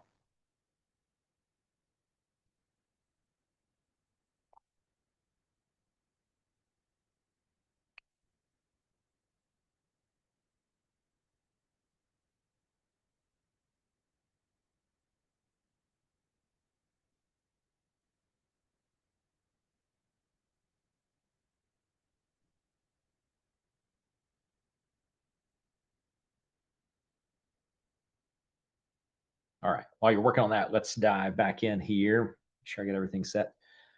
Uh, Now we're into the like, how do we do all of that? We've gone big picture on the goals. We're clear about how we arrived at those numbers. We got the 5 leading indicators that we need to know about. We talked about how those roll into winning the week. Um, this is the segment where, I've been in this now 15, going on 16 years. In the early days, we taught business planning workshops as 2 full days where during that 2 full day period, we would have a chance to really dig deep into each of the different lead gen levers and marketing levers. For the sake of time, we're not going to get super deep on all of these, but my goal is to try to give you like some quick win opportunity kind of things. And then you could chat with one of us coaches about how to do this even a little bit better or check out some of the additional resources that we have. So you go to page 12, we get into how do we sell all the houses that we need to sell. I always talk about kind of a 3-legged stool. So one is going to be your database/sphere of influence. I'll use those phrases interchangeably. 2 is going to be technology and some digital content. And then 3 is going to be sort of dealer's choice, other. Let's start with database though. And you have both in your workbook and on the slide. Our goal here is a 10-to-1 target. So for every 10 people, and I'm talking about like past clients, A pluses and A's, Mets, whatever terminology you want to use, for that group of your database, for every 10 people in that group, we should be generating 1 closed transaction per year. That 1 closed transaction is either going to be them doing that deal with you or them referring you to a friend or family member. And there are really, from our viewpoint, 3 areas to focus on. Number 1 is the size of it. Number 2 is the quality. And number 3 is the frequency of communication. So let's look at page 12 in the middle. It says currently I/we. We is a team view of that question, but I have blank number of people in my database. And I put in here not including internet leads, but I also mean like rando leads. And it doesn't have to be internet, but it could be like even open house leads or like random data that you've aggregated. I'm not asking you to include that. What I'm saying here, and ballpark number is fine for this, how many people of your like past clients, sphere of influence, people that you know on a first name basis and they know you on a first name basis, how many people do you think you have? And you'd write a number in that blank. If you don't know, then just pin this for homework. So then the next one just says, based on a 10-to-1 ratio, my current database has the potential to produce blank number of transactions per year. So obviously you're just taking the number you wrote for the size of your sphere, you're dividing that by 10. It's a very simple exercise to solve for. Do I have enough people that I know? Not even do I have them like in a CRM yet, but do I have enough people that I know that if I was working them as well as I could, that I have enough potential there. Let's a little random aside here. I'd love for you to just write this out in your margin. One of the themes, I always pull different themes into business planning. One of my themes for this year is kind of this 2-pronged approach. And this isn't specific to database, but it could be. One is to say, in what areas am I doing really well that I could go get 5 to 10% incremental gain? So maybe database is something you're already doing really well. And you're like, how do I just squeeze a little more juice out of it? So you're going to come up with some strategies to get 5 to 10% incremental gain. But the other angle on this is untapped potential. So where in my business, and database could also be one of these, where in my business do I have untapped potential? So here would be an example of untapped potential within the database. Let's say that you currently have 500 people in your database / sphere that you would qualify the way that I just described to you. 10 to 1 on that obviously is 50 transactions. And you'd say, all right, well, how did I do in 2025 in total number of transactions? And in this example, maybe you did 20 out of your 500 person database this year. So your untapped potential within that is 30 more transactions. It's not insignificant. So you begin to build a plan around, how do I go get this 10 to 1 out of this group of 500? But the other thing that you may bump into, and we see this for folks who are newer in the business, is they say, well, I have X number of people in my database. Let's say that's 50. Well, 10 to 1 on that is 5. Well, 5 is not enough to accomplish the goals you want to accomplish through your database. So by definition, you've got to grow beyond 50 to some number that the 10 to 1 ratio would hold up for you. And you've got to add the layer of communication in it. So the final question in the middle of page 12 addresses that. It says, based on the number of transactions you intend to do from your database next year, is that enough to hit your goals? So hang with me for a second. Let's go back to our 25 transaction example. And you say, okay, I want database to be a component of that. I would propose to you that it needs to be somewhere between like 50 and 75% of your business. But let's say 50. And you say, all right, well, that means I need like 12 to 13 deals out of my database. Mathematically, you would need 120 to 130 people at a 10 to 1 return in order to hit that number. If you haven't built this muscle within your organization yet, you might say, well, 10 to 1 is a lofty target in my first year, so I'm going to call that 20 to 1. Cool, totally fine with that. So now we're going to do 12 deals out of the database as part of our 25. I'm going to use 20 to 1 as my conservative. That tells me now I need 240 people in my database, 250, 260 people in my database. Here I go, oh, crap. Well, I only have 50 right now. And I'm like, well, time out, not so fast. Maybe you only have 50 in a CRM. Maybe you only have 50 people that you're thinking about. But I would bet for every one of you on the call, you know more people than that on a first name basis. So then you'll see at the bottom of page 12, there is what I call the database quality checklist. It is intentional. There are some blanks because you might come up with some others on your own.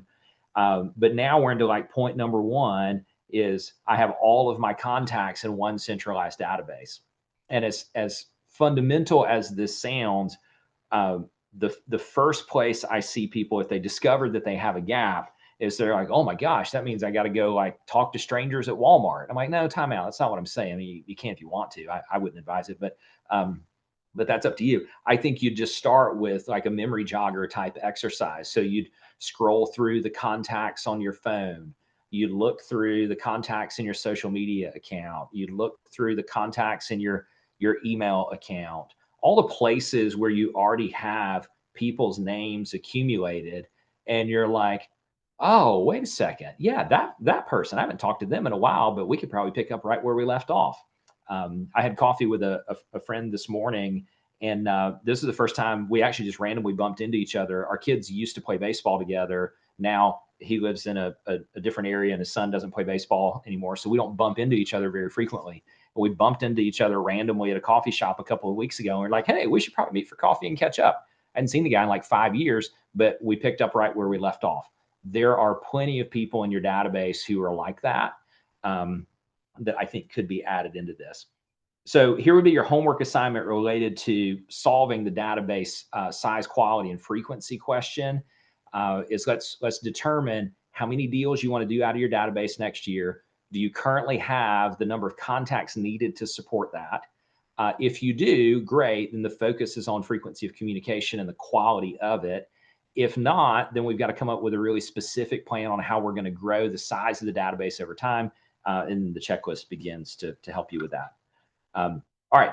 So now we're over in, you've got, actually, there's a fill in at the top of page 13. I said there's no such thing as too much thoughtful and valuable communication. So I get this question all the time, and I appreciate the spirit of the question. But the question is like, how often do I need to communicate with, or how many touches does the plan need to be? And You're going to get answers all over the board on this, but I would say, and this is a little quippy, but hang with me, is I would say there's no such thing as too much thoughtful and valuable communication, but there is a thing that's like sending too much junk and turning into white noise. And so my personal preference and the way I would coach you on it is I would far rather you have less frequent touches that are more crisp and on point than I would you think that you've got to have some magic number of touches and therefore like turning canned auto plans on or something like that. It's all something that in coaching we can help you work through, but I do want to give you some quick win opportunities here. Um, so if we say like, what are some strategies that I could go do right now?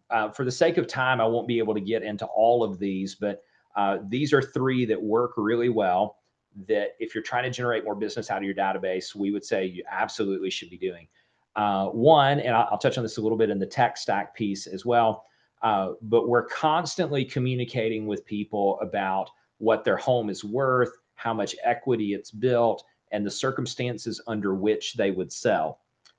Structurally, the best way to do this is going to revolve around the home anniversary. So if that's not something that you're currently tracking, the best practice would be not only to track it, but to each year communicate with them very purposefully about their home anniversary. So here might be an example. You're calling someone who bought a house from you 4 years ago. And the script is, hey, calling to wish you a happy home anniversary. Can you believe it's been 4 years since you guys have been in the home? And they say whatever they say. And usually it's like time flies or da da da da da. Now there's some value add in here. You say, well, by the way, before I called you, I looked at some numbers. And as you may know, home values in our area, macro, are up blank percent in that 4 years. And home values in your neighborhood are up blank percent in that 4 year period of time, which means your home right now is probably worth somewhere between X and Y dollars. Pause. And then just see where it goes from there. I'm not attached to any outcome here, but you could appreciate that the thing that every homeowner is interested to know from their real estate agent is what their home is worth right now and what that trend line is. And perhaps they have some follow-up questions related to that. A little less of an important strategy at this moment, but I think will continue to be, is sort of like building up shadow inventory. This would be like the would sell list or the make me move. As you have a lot of people who have built a lot of equity in the post-COVID era, but maybe they're locked in at that lower rate. They're thinking about what they do next with all of this equity, but part of it is dependent upon having the right buyer that comes along. And lots of examples of folks that we coach doing a great job with this. You're kind of double siding off market deals. But imagine that you're continuously building up home equity conversations triggered off of this home anniversary piece and something else I'll mention to you in the tech stack in just a second. The second piece here, strategies for quick wins. It's a very common time of year for doing different types of events, fall festivals and pie giveaways and holiday events and things. All of that's great. We would say the best recipe would be you want 2 to 4 events / contests per year. Ideally, they're kind of spread out over the calendar in a way that allows you to run like a 4 to 6 week promo leading up to the event itself, and then some post-event follow-up. You put all of that together, it's roughly an 8-week cycle around each of your events. If you're doing a contest or giveaway, it's a much shorter cycle. But you could also see how that gives you more things to talk about. That gives you an opportunity to interface with your clients in a very meaningful way. So if you're not currently doing those things and you're concerned about the amount of time or effort or energy that it goes into it, it is true that it's a heavy lift initially. Like the first event you do is going to be one of the heaviest lifts you ever do. The first contest you figure out how to organize in a way that it checks the boxes of really good touches is kind of a heavy lift. But what many of you on the webinar know, because you've been doing these types of things for a while, is that once you do the heavy lift, you kind of build a system around this particular thing and you keep leveling up on that system. So if you're not already doing at least 2 events per year, 4 is aggressive if you're just getting started, but I would look at 2 events per year interspersed with some contests. and build around those. The third, I think this is obvious, but I felt really compelled to say this related to your database, is this focus on must sell sellers. And if it's our mutual understanding that the market is not generating a high amount of um, a high number of super motivated buyers and sellers. You've got a lot of people who like, I might sell if I could get my number, but if not, I'll just stay where I am. Or buyers who like, I might buy if I could get like the deal of the century, but otherwise I'm going to wait on rates or prices to come down. I think you've got to really focus both your lead gen and your marketing efforts to those must sell sellers. We've talked before already today, and we'll continue to discuss the role that boomer sellers play in the market. But keep in mind, other types of must sell sellers, these are fact of life type situations. You have deaths, you have divorces, you have job relocations, you have job layoffs, you have people who have outgrown their first home that they bought in the immediate post-COVID era and are just busting at the seams right now. So the reason I put this under the category of database is for those of you who have a big, large number of people in your sphere of influence, and you've maybe already built some of these layers like your home equity play and birthdays and anniversaries and events and contests and stuff. And you're saying, well, where would I go to find more of this 10-to-1 target? There's this combination of like optimizing for people who are in certain phases of their life, and then optimizing for like attentive social listening on your social media platforms to see if there's some life event going on that might help you uncover more motivated sellers. So not enough to just like blanket communicate general information to your database and get a 10-to-1. Think of this as like there's a layer of purposeful marketing that's always running. And then over the top, you're doing purposeful outbound lead gen on things like home anniversaries or on promoting the events and contests to make sure people show up at the events, or purposely focused on finding some of these must sell sellers. You do those things, it's not an all encompassing list, but it's some big ones. You do those things, you're going to be much closer to this 10-to-1 target. Final thought I'll give you on this part of database, and then we'll keep moving, is my observation is that most people very passively market and communicate to their database. And that works to a certain extent. But if you've been in this business for a hot minute, you know that there are lots of people who, for whatever reason, end up buying or selling with somebody other than you, somebody that you know, sold their house and we didn't know about it. Somebody that you know bought a house with somebody else and we didn't know about it. That's the untapped opportunity that comes from adding this like purposeful layer over the top of what it is that you're already doing. That's the difference. And if you're getting like 15 or 20-to-1 right now and moving it to 10-to-1, it's unlikely more passive marketing, although that could be the case. It is more likely to be purposeful lead gen over the top of the marketing that you're already doing. Okay, I have two different sections related to technology. Again, this is not all encompassing. We could spend hours on this topic as well. I have some that are digital presence related. I have some social media related. These are pages 14 and 15 in your manual. Some of these are quite basic, but also structurally important to your business plan if you're not doing them. One that I always mention and have for a long, long time is super easy exercise. Just Google yourself, not right now, after we're done. Google yourself, look at everything that's on page 1, and make sure that it is updated and reflective of you and your skill. Google Screens / local service ads is a paid for Google campaign that for many of you is working quite well. That's bounced around a little bit as Google's introduced Gemini and AI-based search results. But I think there is still an emphasis. I don't have a way of knowing this for sure, but I think there's still an emphasis on Google trying to work the local business angle of things and trying to send more business, paid business in your direction, as opposed to say like big aggregators. So maybe you just, if you're thinking about like paid advertising in a place that might be worth going and playing, talk to your coach about local service ads and the role that that might play. Very market specific on the opportunities there. But definitely do number one, Google yourself, update everything.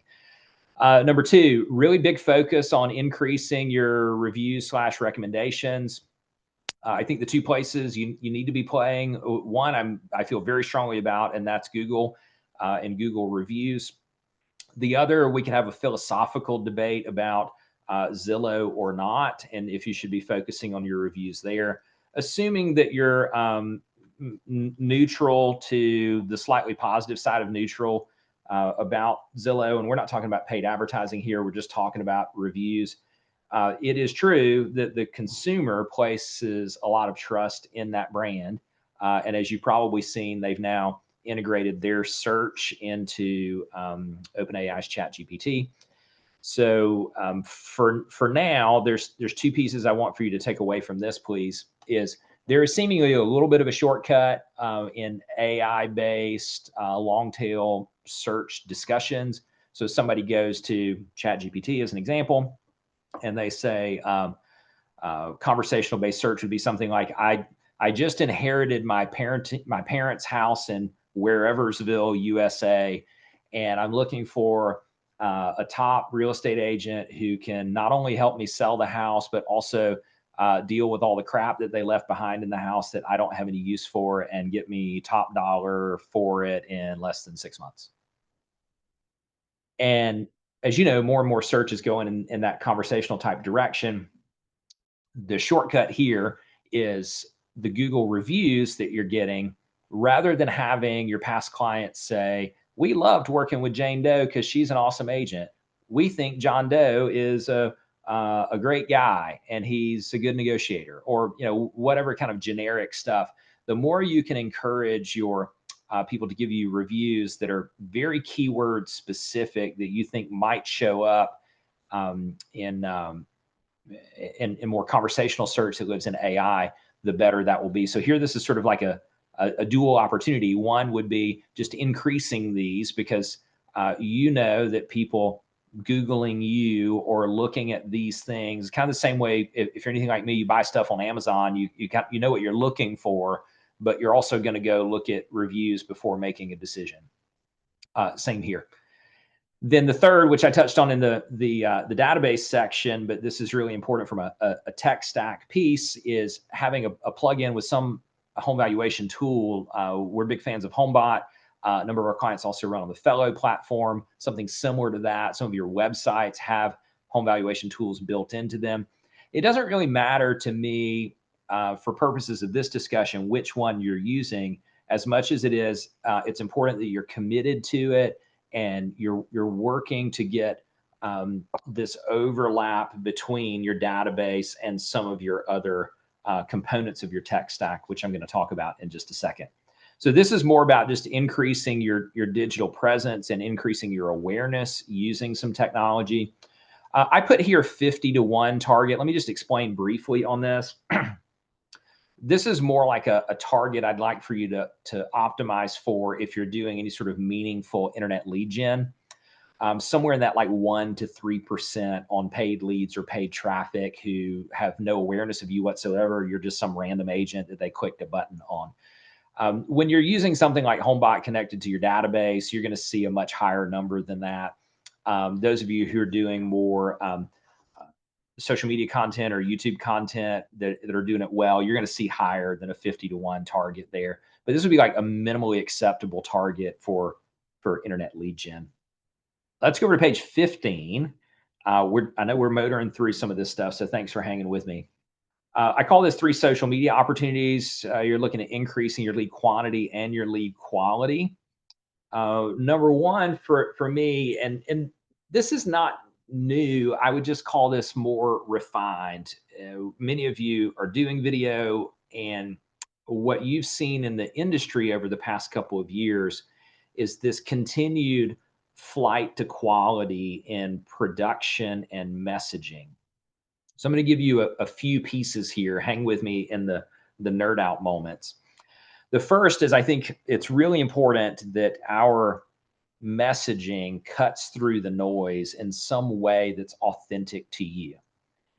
And only you can determine what that authentic is. Um, you see some people doing quite well with like really kind of goofy, silly stuff. Totally fine if that's them. You see some people doing really like sarcastic humor bordering on crude listing videos. And that works really well for them. For me and my style and kind of the way that we would coach it is more um, market economic analytical kind of based, sort of thinking of it more like a real estate economist or a real estate financial planner. I'm going to give you a framework for this in just a second. But we could all agree that there's a lot of noise, people saying nothing. We could all agree that there are a lot of people trying to be something that they aren't. So that's inauthentic. If you're able to be crisp in cutting through it, and you're authentic in whatever is true to you, you're going to be kind of the dual threat there, because you're going to attract the types of people that you ultimately want to attract. And then we would say that the emphasis is based on video content, and that you're constantly striving for the highest production value that you can afford, and continuously leveling that up. Your target audience, not surprisingly, is not comparing in their minds. They're not comparing your content to other real estate agents' content, because most other real estate agents' content sucks. And so they don't think like you compared to your peer group. They think about content the same way you or I would. It's compared to the other things that I'm scrolling past in my feed. It's compared to the types of products that I consume, or places that I travel to, or whatever it is that I'm seeing in my feed that I really like seeing and I end up sharing with people. I'm thinking a lot about, and would encourage you to do the same, thinking about the production value of that so that you're performing at that particular level. Okay. Let's maybe skip ahead for a second. This is not in your notes, but I wanted to give this to you because it's an easy yet often overlooked framework for cutting through the noise. And you could do this in a whole bunch of different ways. I mean, I'm talking about it right now through the lens of technology, but this could just as easily be a conversation that you're having at the coffee shop, or a direct mail piece that you're sending to the older demographic in your database. You get this question all the time. And you get this question the second a stranger finds out you're in real estate. They ask you, how's the market? And here's the framework for addressing that. And then I'll dissect it a little bit with you. So your first headline is always going to be, here's what you're hearing in the news. This is what confuses a lot of people. And so if you at least address, there might be an example. What you're hearing in the news is that real estate is all over the place. You're hearing some markets are going down. You're hearing that some markets are going up. Some people say it's a bad time. Some people say it's a good time. I think it could be really confusing if you were just listening to the news. Here's what's actually happening in our, now you go wide geographical area. So I live in the Carolinas. And so I might say, what's happening in the Carolinas right now is that more and more people are moving to our area, net inbound migration. And that's happening, both younger people moving here for jobs and economic development, and older people moving here for retirement, quality of life, and chasing their grandkids. So now you go, here's what's happening, more narrow geographical area. So I might, as someone who lives in Hilton Head, I might say, here's what's happening in Hilton Head and Bluffton specifically. And I'd have some commentary on that. Let's say I'm talking to someone who lives in a certain neighborhood. Now I could, here's what's actually happening in Sea Pines, da da da da da. Now I'm into, based on that, here are the advantages to being a buyer right now. And you know what those are. We talked about them earlier in the hidden cost of waiting, negotiating leverage, et cetera. Here are the advantages to being a seller right now. So let's hang on here for just a second, because this is a brief yet important side trail. Right now, you're talking to sellers, and the question they're giving you most commonly is, should I sell now or should I wait until the spring? And I think you have to be careful in how you answer that question, because in my opinion, it's not knowable what the right answer is. But here's kind of what we do know at the moment. If they are a seller right now who's also going to be a buyer, they can take advantage of that on the buy side. If they're selling in kind of a hot spot market and they're moving to an area that's maybe not quite as hot, they can actually kind of play in two markets at the same time. It is possible that things are going to be better in the spring because seasonality is our friend then. But what you also know, this is not part of the script, it's just us talking for a minute. What you also know is that there are a lot of other sellers who are considering doing the same thing.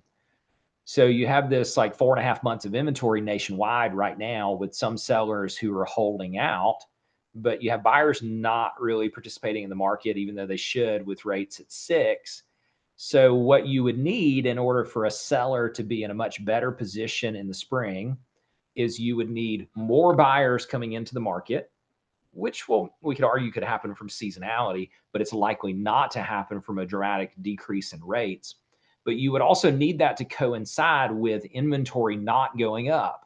You'd need inventory flat or inventory marginally down with buyer demand up in order for that seller to get the price that they're looking for, to get that buyer demand that they're looking for. So I think it's quite possible that we could see by next spring, we could see rates basically the same, plus or minus 0.2 of a point. And it's almost certain that you're going to see listing inventory go up as we turn over into next year, because historically you see available inventory fade into the end of a calendar year and then spike in January and then spike again in early spring. So I would argue that it's probably better than most sellers would think to be a seller right now than it would be in the spring, especially if they're going to go be a buyer next. Because let's say, final point on this, let's say that we get into next spring, rates are down, which seems unlikely. Inventory is flat or down, which seems unlikely. And buyer demand is up in the face of all of that. And you see upward pressure on prices. Well, that's great for that seller. But if that seller is also a buyer, they just missed their window for that really high negotiating power. If I'm a seller who's not a buyer, I think you could coin flip this and get a pretty close guess on whether it's going to be better to be a seller in the spring or not. So you'll just kind of like crisp up that idea as a talking point for advantages to being a seller. And then you could close in any way that you want to. I just gave you one example here. But when I'm talking about this cutting through the noise, the crispness of what you're saying, I'm not saying you have to use this exactly, but you could appreciate how going from big macro, what they're hearing in the news, giving them information that in most of your markets runs counter to what they'd be hearing in the news. In most of your markets, there are hot spots that are outperforming others, where that person who owns that property might be thinking that their home value is down or their home value is sideways, when in reality, there are a lot of pockets within your markets that are still appreciating at 5 or 10% per year. So that would be a good thing to check out. Okay, let's go back to, we're way in the weeds here, but this is intentional. These are all ideas for you to consider as part of your plan, and giving you quick wins since we can't spend 2 days together on all of this. The second piece here is, and we've been talking about this for going all the way back to, some of you were with us then, in the immediate aftermath of COVID. You might remember we started doing a live weekly series. We actually did 3 shows a week that we were live streaming to social media. We did a digital marketing 1-hour session on every Wednesday. And then we did a live music happy hour where some of my musician friends came in and played music for us. We were doing Zoom-based happy hours when everybody was social distanced. And then we do a thing on Fridays that we call Thought Leader Friday. So we've been talking about targeting with Ads Manager since actually before COVID, and then really leaned into that on the weekly show. I still think this is something that people are dramatically underutilizing. What you do here, there's some limitations I know in what you can do with target audiences or not, what you can do with special ad categories or not. But take a look at your notes on page 15. I think for all of us, anytime we're not doing just like some sort of just listed or like pure sales type thing, we should be running paid ads to the people who like our page, if we're talking about Facebook, or the people who are our followers, if we're talking about Instagram. If you switch your personal profiles over to professional profiles, then you have the ability to run paid ads to those audiences as well. Unless you're out just creating a massive amount of viral content, your organic reach on most of your posts is very low. And it's because predominantly Meta, but this is true for the other platforms as well. They want you to spend money, and there's so much content that the way you think about how more of your followers see the content that you're investing so much time and energy into creating, very inexpensive. We're talking about like 1 to 2 cents per impression at most to put this type of content in people. So at a minimum, I'd like to see you targeting the people who are your followers. 2B in page 15, friends of people who like your page, preferably in your geographical area if you can get that tight. But there's also like some lookalike audience type stuff there. 2C, custom email lists. Hang with me here. Probably the most overlooked, maybe easiest thing to do. This gets a little bit into your tech stack overlap as well. So hang with me. This is new for most of you. Let's say that you have, I don't know, 5,000 people in your database, and you've gotten really purposeful recently in creating Instagram content, and you've got 800 followers on Instagram. Like, awesome, no judgment whatsoever. But the riddle to solve for here is you have 5,000 people in your database, you have 800 followers on Instagram. You're doing this great content, but you know at least 4,200 people in your database are not seeing any of that content because they're not following you. Now, we would also argue that of your 800 followers, you have some followers who aren't in your database, but let's just assume that it's 4,200 is the gap. The problem to go solve for, and this is one of the ways to do it, is how do I make sure that all 5,000 people, or as close to 5,000 as I can, are following me in this example on Instagram so they can see the content that I'm putting out, so that I can use tactic 2A, people who like your page or in Instagram land followers, to put this content in front of them. And custom email list is a way of doing that. So you can research all this. I'll just be brief, but the setup here is you're going to take your 5,000 contact records from your CRM. You're going to export that out. You're going to go into the back end of Meta Ads Manager. You're going to create a custom audience from what they call a custom list. You're going to load that 5,000 records in the back end. It's going to scrub that against all of its Facebook and Instagram profiles. And everywhere where it has an email address that matches up with a user profile, it's going to drop those people in a bucket for you. It won't tell you who. It won't actually give you the number. There's a whole bunch of privacy related things there, but it'll drop them in a bucket, and you can begin to run paid ads to those people. So here's the setup. You got $5,000 in your database. You got 800 Instagram followers. You got a gap of 4,200. You load that $5,000 in. Maybe it matches 2,500 of them. I'm making up numbers now.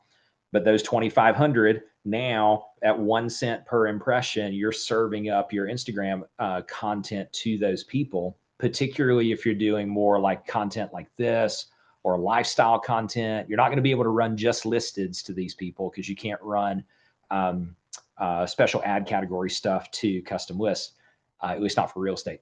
So, but you're using this as a way of, let's say I'm in your database, but I'm not an Instagram follower of yours for whatever reason. But I start seeing a sponsored ad roll through of this thing you did of, 5 reasons I should move to your city. I'm like, oh, cool. I didn't know they were on Instagram. I didn't know. This is great. Click follow. All right. So now you're done. And you can ensure that for very little money, you're closing the gap in these two pieces of your tech stack. That's one way to do it. There's a few others in here that I'm not going to spend time on, but you should have your eye on. Website pixel retargeting for those of you who drive a lot of traffic to your websites. Absolutely need to do pixel retargeting. Video retargeting. Hopefully you're doing this. If those of you who are doing long form stuff and you're posting it to your social platforms, that's why. And you've all seen this as users of social. like you engage with a particular video ad and you end up watching the whole thing, and then you end up seeing in quick succession new videos from that particular company layered into your feed with high frequency. That's video retargeting. It profiled you as someone who watched the 45-second clip, and then started serving you more and more of their stuff. So those of you who are doing a lot of longer form or moderate form video should really look at retargeting. And then there's another one on here for you about wide net geographic. But let me give this to you in a summary.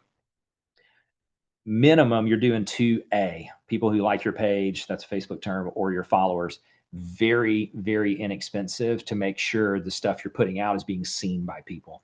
If you're doing a really good post that you're proud of right now and you're getting no traction whatsoever on it, 5 likes and one of them's your mom, don't worry, I've been there too.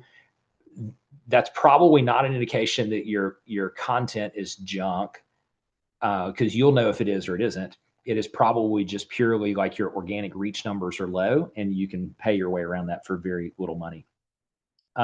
Number 3 here, I've mentioned this a couple of times already, but let me just drive the point home. Tech stack overlap just says, I want to look at every component of my tech stack, and I want to make sure that there's my 5,000 person database, that my, in this example, my Instagram following is as close of a representation of that as possible. Of my 5,000 person database, I want to grow my HomeBot participation in that, which might mean I have to go back and clean up data from those 5,000 people, all my past clients, figure out who moved, take that gut punch to find out some of them did because we lost track of them.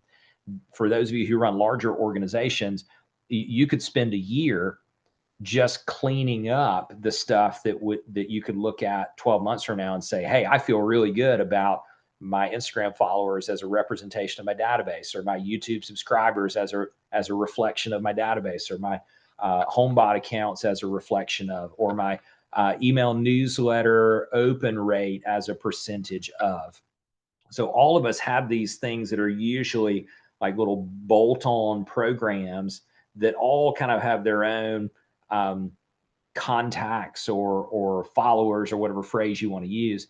And it's pretty rare that I see someone get really purposeful about making sure that all of those are playing well with one another. They almost always operate in these little silos, and that creates a lot of untapped potential within that. So hopefully you find all of that to be helpful as well. All right, we're almost to the end of the productivity segment. Page 16, productivity, third leg of the stool, is a very technical coaching term I call other. Other basically says, if I'm really focused on what I'm doing with my database, I'm really focused on what I'm doing with my tech stack, you might only need those 2 things in order to accomplish your goals. Totally cool. I would want you to be careful and not chasing shiny objects outside of database and tech/digital. But if you have a third, you'd start by looking at either the things that you're already doing, or the things that the market brings you a really good opportunity for. I've rattled off a handful of them here on the screen. We've already talked about boomer sellers. Like, take that to the bank. It's going to be a big deal over the next 5 to 10 years. Other hotspots that we're seeing, and this varies based on region in the country, but generally speaking, land sales are doing quite well. Some of that is land acquisition for people just as an inflationary hedge. Some of that is people seeing the longer term housing shortage that we have in the country. So they're acquiring land on the outskirts of the growth areas of town, kind of playing a longer term, we're going to sell this to the builders sometime later. Luxury continues to perform really well. This is a combination of as you know, they're not interest rate sensitive. Usually they're older, they're cashing in on the equity of their home. The stock market has continued to do quite well. So those people typically have a lot of other assets that are appreciating. So in most markets, the top end is performing really well. I don't see much slowing that down in the short term. I suppose you could argue that if we got a more of a broad-based recession, that you might see some pullback in the top end. But brief little side note here, even if we did get a mild economic recession, which I think is possible, that does not necessarily mean that we're going to see a housing recession. In fact, quite the opposite. Don't quote me on this exact number, but it's directionally correct. Of the dozens of recessions that we've had as a country, only in 2 of those have we seen a pullback in home values. And one of those was the Great Recession, which, was a housing and financing triggered recession. And the other was in the immediate post-COVID aftermath. We saw prices come down ever so briefly before things became really stimulative. So all that to say is you could look at any 10-year period in the history of our country, and real estate values have gone up over that 10-year window. You could certainly find pockets where prices have come down in the short run, but all that's to say, 2 points here is I think you're going to continue to see, and this is mostly wealthy boomers driving this, but I think you're going to continue to see the top end of your market performing better than the middle or the bottom of your market, which also kind of ties to some niche markets as well. Don't sleep on open houses. That's different than don't sleep in open houses, but don't sleep on open houses, because that's where, when buyers decide that they're ready to come back into the market, that's where they go start kicking the tires first. And I think particularly in the 12 months or so post NAR settlement, we have seen unrepresented buyers at open houses showing up much more. So I think that would be an important component of promoting your properly priced listings. I don't think it's like, hey, we don't have any showings, we don't have any offers, I know we're overpriced, let me just go do another open house to appease the seller. I'm not talking about that. I'm talking about firing out of the gate strong with a properly prepped, properly priced, properly marketed listing, and then doing an open house in the first weekend.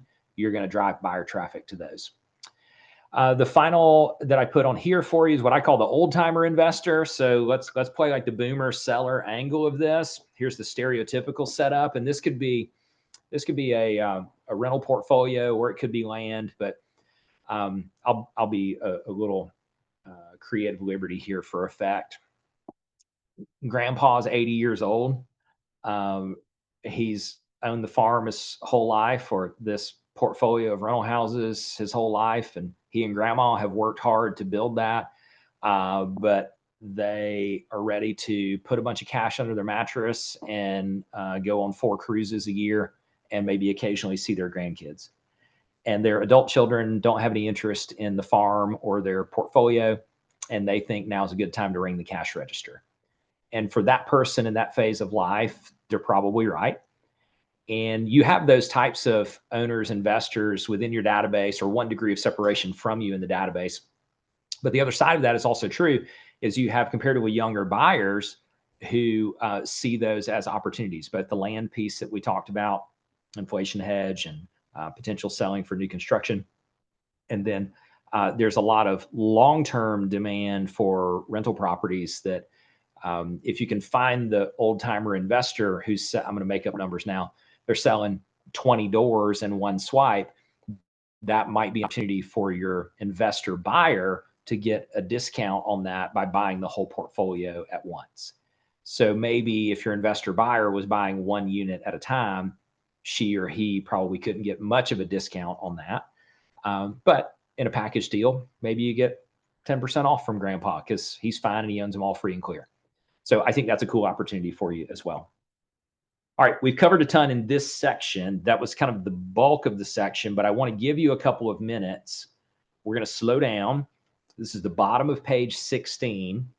You have an action plan for productivity in 3 sections. You have database actions, you have technology / digital actions, and then you have other, this is the slide we're on right now, other related actions. I'm going to give you like probably 3 or 4 minutes on this. That's going to both allow me to kind of catch my breath for a second, but also for you to look back through the notes that you've made over the past few pages so that we can make this into something that's very actionable.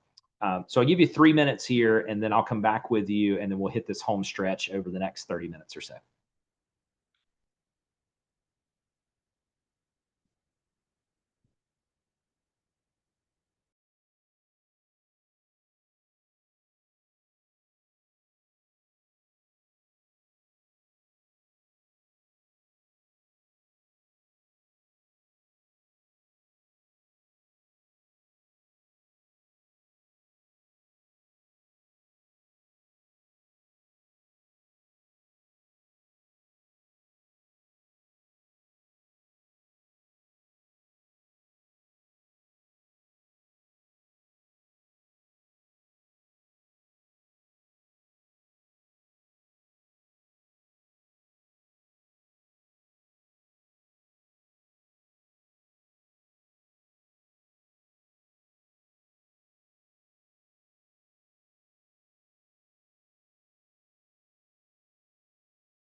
All right, we're back. Thanks for hanging with me on that. Got about 30 minutes left here. We're going to hit a couple of the remaining P's and the four P's. As I continue to roll along, feel free if you have questions along the way you'd like for me to address, go ahead and throw those in the chat box. I'll peek in from time to time and come back to those. Let's go in your manual, please, over to page 17. We're in project land. This is something I'm not going to spend a ton of time on today, but I'll point you to some resources. The thing that I will touch on is this model we've referenced a lot. I refer to it as could do, should do, must do, by who, by when. So hang with me on this. You're going to come out of today's session with a lot of ideas, and you're going to come out of this maybe with more ideas than you have answers. By the nature of us only being together for 2.5 or 3 hours, you're not going to have the plan completely done. Business planning, when done well, is probably at least a full day um, to get it all dialed in, maybe longer, depending on how large or complex your business is.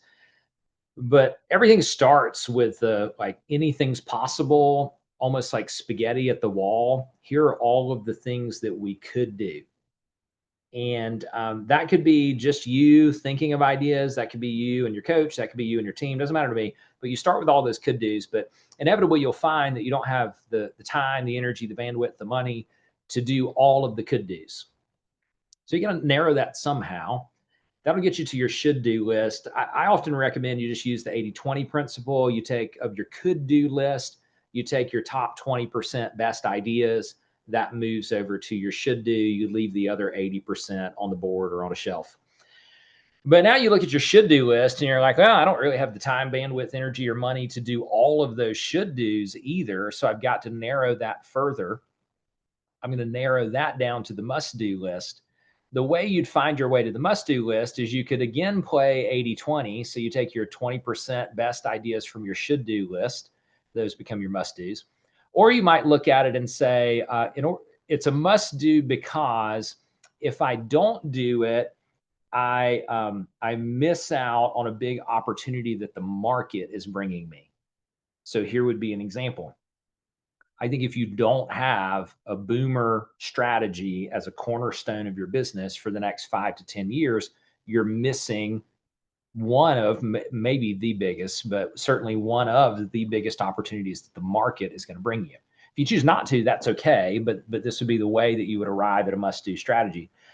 The other way is you'd look at it and say, well, if I don't do this, I'm susceptible to outside threat. So by outside threat, I mean maybe there's maybe historically you've like dominated a particular neighborhood or a particular area, and some new person has arrived onto the scene there, and your observation is that they're starting to take some market share away from you. Or maybe you run a firm and there's a new firm in town, or there's an old firm that's sort of reinvented itself, maybe with some new leadership or new vision. And you're looking at that and saying, man, if I don't do something about that, I'm susceptible to outside threat. So that could be a way of informing your must-dos, where it's not just purely like, here are my best ideas. It's also being mindful that the must-dos are kind of proactively addressing things that you're seeing in market forces. You're like, all right, cool. So I've gone from spaghetti at the wall, could do, narrowed it to should do, narrowed it to must do, but that's not enough. This is the difference between the execution of an idea or the execution of a plan. I need to know by who. So specifically, who is going to be responsible for getting this project to the finish line? So let's go back for a second. My example, if I got 5,000 people in the database, I have 800 Instagram followers. My project is to bridge that gap. Who ultimately is going to be in charge of bridging that gap? Maybe it's my marketing director is going to be in charge of making sure that we bridge that gap. By when? What project that big? We might say we want to be at full overlap as best as we can, full overlap by 6 months from now. And then we would create a strategy that would say, for that project of bridging that gap, so and so the marketing director is going to oversee that, might need my help, might need other team members' help. And our target is to have that done by 6 months from now. So based on that, we go put like a 90-day checkpoint in. Based on that, we go put a monthly meeting in place, and we would ultimately refine the strategy and then go attack that particular strategy. If you are a solo agent and you're on this call, totally fine. The by who is you. So we have to be really clear about what the must-dos are. That is probably a very small list. And then it could be you doing it yourself, or it could be you with like some part-time help or a virtual assistant or something like that.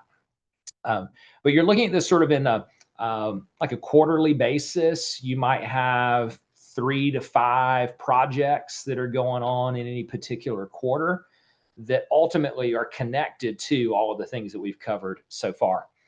I'm a big fan of Pat Lencioni and all of his work. I think he's done the best job that I've seen of structure and meeting models. If you haven't read any of his work before, I would start with The Advantage, which is sort of a smorgasbord of all of his models. And then specifically in his book, Death by Meeting, he goes through the different types of meetings and how to use them. And you see some data on that at page 17 in your workbook. I put in here on page 18, a financial health checklist. This was just a request that I had in business planning a few years ago, looking at financials as kind of an ongoing project. I'm not going to spend any time on that today. But what you'd come back to here, so just pin this for homework, is you're going to come back to could do, should do, must do, and then by who and by when. And that will end up on page 18. So those of you who have other team members, this is a really good segment to say, like, block off a working lunch or something, or get the numbers part of your business plan, like we covered earlier today, get that buttoned up, and then come back and do this as like what Lencioni would call a monthly strategic or an ad hoc strategic. We're going to call a meeting where specifically we're going to do could do, should do, must do, by who and by when on the key projects that we want to address over, say, the next 90 days. Or it could be like between now and the end of the year. Or if right now you're really busy with the end of year stuff and event cycles that a lot of you are in, this could be I want to write this for the first quarter of next year and look at how we're going to execute between now and then. So totally up to you. But bottom of page 18, you'll see here I kind of have you set up for 3 projects in the coming quarter, and then a by who, by when. Let me give you one other thought. It's not in your notes, but it's connected to this. You're likely familiar with the author and researcher Brene Brown. I'm a big fan of hers. And she's talked about in a number of her writings how challenging it can be to lead a team on projects. And I'm paraphrasing right now, but how important it is for the leader to do a better job of being clear in these monthly strategic, ad hoc strategic meetings, or even in your quarterly offsites. So Brene has a phrase, and I think she mentioned this in her book, Daring Greatly, but I don't guess it matters. It's her idea, not mine. She refers to it as paint done, paint like with a paintbrush, done like completed. What she was discovering was that she would have a meeting with her team. She would think that she was clear about what the end result would be. She would leave and go do whatever it is that she was going to do, be busy doing things, come back to the team to get a status report on where we were on things. And the team would be kind of off in left field on it, or have produced something that was not anywhere even close to what she was looking for. Again, paraphrasing. And instead, now what she does is, before adjourning a meeting like a monthly strategic meeting or this could do, should do, must do meeting, is she wants to make sure that she paints the completed picture, with lots of colorful language if necessary, describes exactly what completed project looks like, what having that thing done to her level of specification looks like. And then as a team, we would ultimately determine what the action steps are to get to that. One of my friends and mentors, a guy named Keith Cunningham, talks about the difference between executing on an idea and executing on a plan. So let's tie this thought together real fast. If you're not careful, you'll come out of this type of discussion with a lot of ideas that are at like the 10,000 foot to 30,000 foot level. But it's very, very, very hard to execute on those. So the way you'll know if you're there or not is if you've drilled it down far enough so that you're clear on what the next action steps are. Those are probably going to be more like daily or weekly activities that roll up into this by when, overseen by this by who. And that would, of course, be a distilled version of your best and most actionable ideas. Okay, so that's page 18. If you haven't read The Advantage or you're not familiar with Lencioni, if you don't currently have some sort of meeting model within your organization, highly, highly recommend that. It has been my observation, having run businesses for almost 25 years, is that most businesses under meet, and they do that because most meetings are inherently boring. And most meetings are inherently boring because the leader of said meeting is not very good at running meetings. and it's a little bit of a wild goose chase, and everybody just says words, and then the meeting's over, and we go eat free lunch, and that's what most team meetings look like. So if that sounds like anything you're a part of or have led before, don't worry, I've been there too, and this would be an opportunity to dial that in a little further. Okay, people, I'm not going to spend a ton of time on this today. Those of you who run teams, have that have been in our organization for a while already do this, but I'll give you a few highlights here.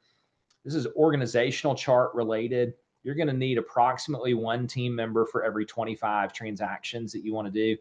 That's without regard to if it's an admin person or a salesperson. So like you heard me reference earlier, a 100 transaction team is probably 4 to 5 total people, including you. But there are natural ceilings of growth for real estate agents at 25 transactions, 50 transactions, 100, 200, and then ultimately exit strategy. So if you find yourself kind of plateaued at a certain number of transactions, chances are it's probably around one of these ceilings. And each of these, punching through these levels, requires normally an improvement in the systems or tools that you're using, some of which we've talked about today, and probably also involves another person or two to help kind of find that next gear. You're normally not going to sustainably punch through these ceilings just by like gritting your teeth and working harder. We enjoy and appreciate hard work around here, but we're also not the group who's going to tell you just to go run ragged, because ultimately it's not sustainable. We've seen plenty of solo agents sell 50 houses. We've seen plenty of like solo agents with a helper or two sell 100 houses, but it is not sustainable long term. You'll ultimately end up in a as I like to say, a puddle of goo somewhere, and we don't want that. So we're looking to build something sustainable long term, treating this more as an endurance sport. When you're planning with your teams, we point you toward the summation of your team members' goals versus top-down goals. So let me tie this thought together with one from earlier in the session. Let's say I run a team and I want us to sell 200 houses. And I say I'm going to sell 50 of them myself, and I need 150 sales from my other salespeople. Slightly exaggerant for effect. The way I would roll into business planning is I would say, hey, guess what, team? I've decided that we're going to sell 200 houses this year. We're going to sell 200 because I like the number and we've never sold 200 before. And I'm going to sell 50 because that's what I sell every year. So you can count on me for that.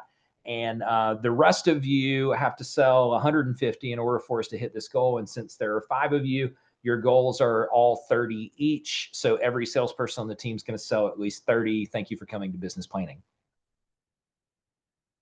And if you're chuckling, maybe you've done it that way before, or you could certainly see how people have. That's an extreme, to be silly, but that's an extreme example of top-down goals. But what you also just know from being a human is that most people don't react very well over the long term to having their goals forced down upon them. It doesn't mean that they can't go sell 30 houses. It doesn't mean that they won't go sell 30 houses. It just means that you're going to have to push them way harder than they want to be pushed. So the opposite would be the summation of goals. And this would be, you take the 4 points of clarity discussion from earlier, you'd go through that with each of your team members. You'd find out what their comfortable number is, what their fun number is.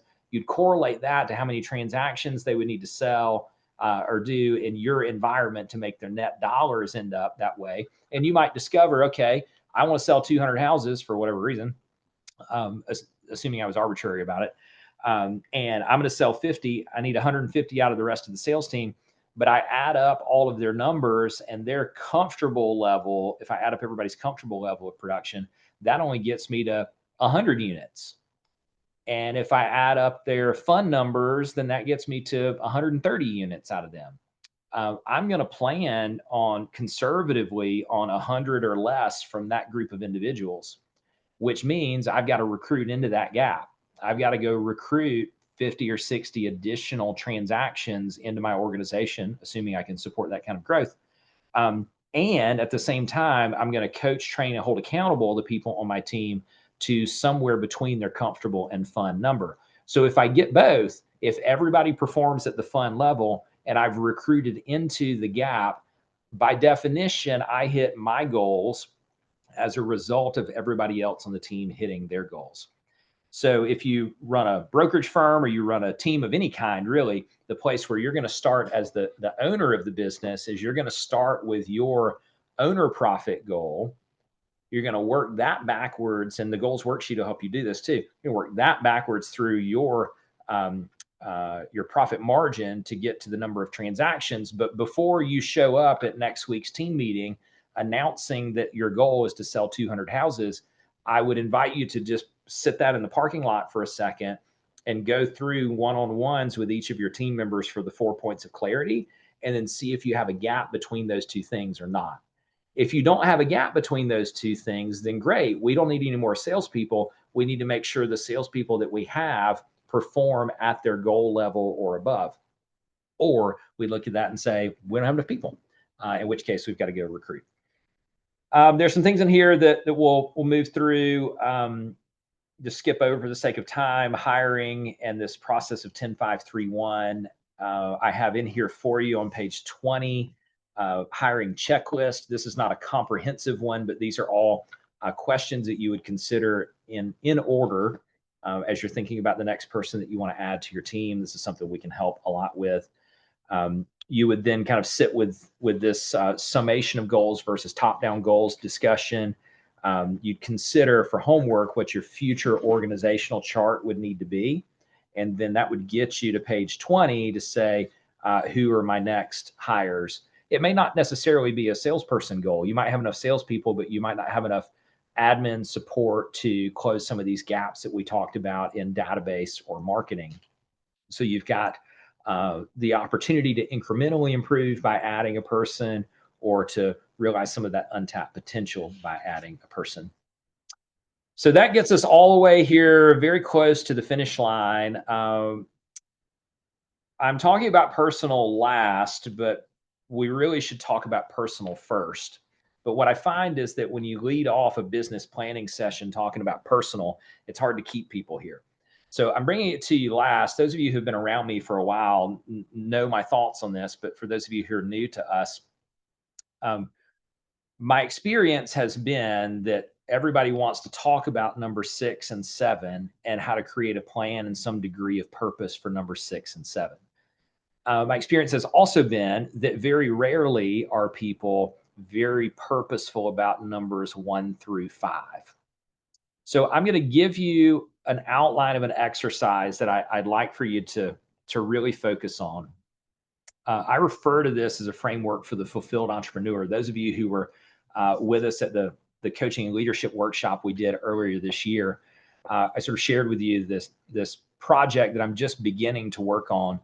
But it is essentially taking this idea that most people, particularly in sales businesses, but most people would feel that if I'm going to live a fulfilled life, then I'm going to have to water down my goals somehow and maybe not achieve all I want to achieve. If I'm going to be a high performing entrepreneur, then I have to be willing to trade off some of the things that I would otherwise do personally. And I don't know what your goals are, but I would propose to you that you can have both, that these things are going to toggle up and down as you move through phases of life, that you're going to be constantly adjusting them.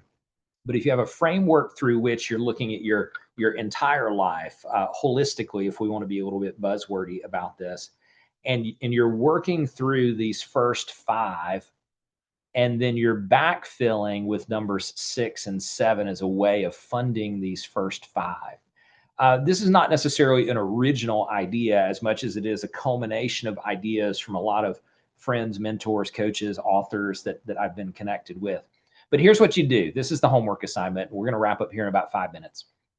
Is you'd say, all right, area number 1, spirituality. This would be anything that feeds your soul. Could be religious, might not be. Anything that you say to yourself, God, I really should be doing more of this because this feels right. This feels enriching to me. You do scale of 1 to 10, 10 being you're currently living your perfect spiritual life, 1 being not at all. And here's the kicker on this. I put this in your handout as well. You can't say 5 and you can't say 7. So 5, I find this kind of a fun trick with buyers and sellers as well when you're asking calibrating questions. 5 is kind of a like, I want to give you an answer, but I really don't want to commit one way or the other because I'm not sure I even want to play this game. And then people just say 5.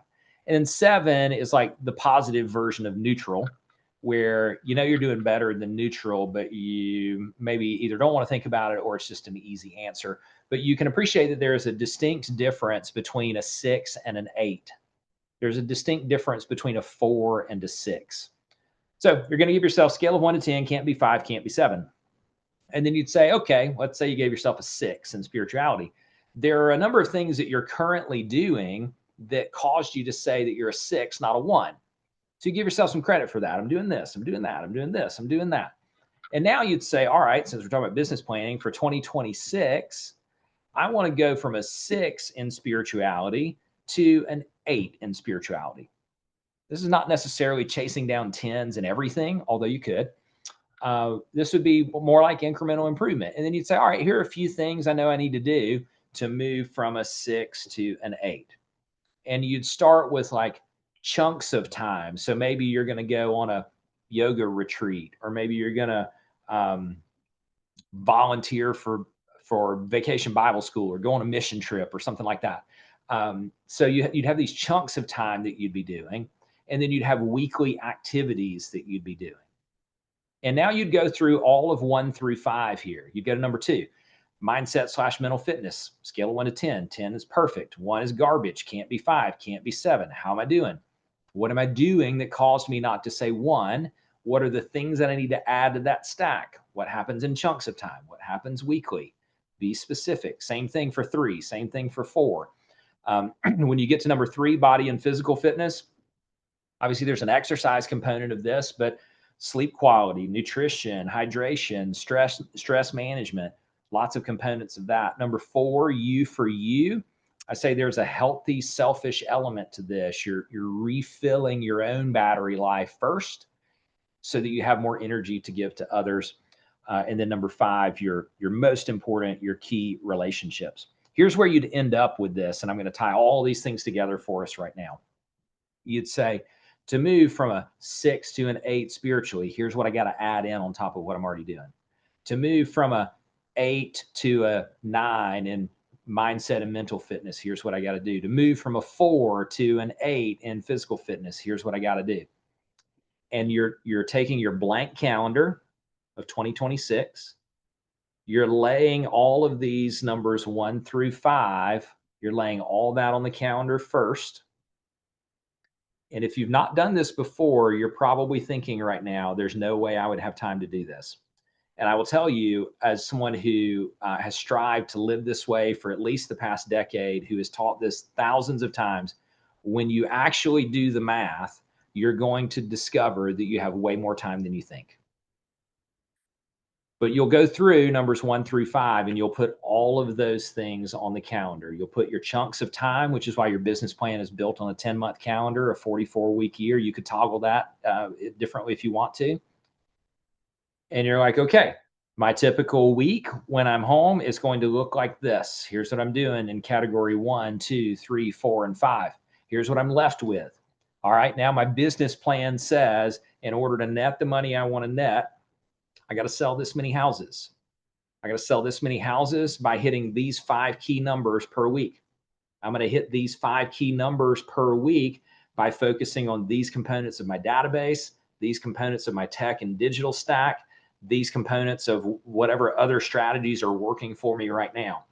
I'm going to manage those based on product management through could do, should do, must do, through accountability with my coach or friend or mentor, or whatever your accountability mechanism is.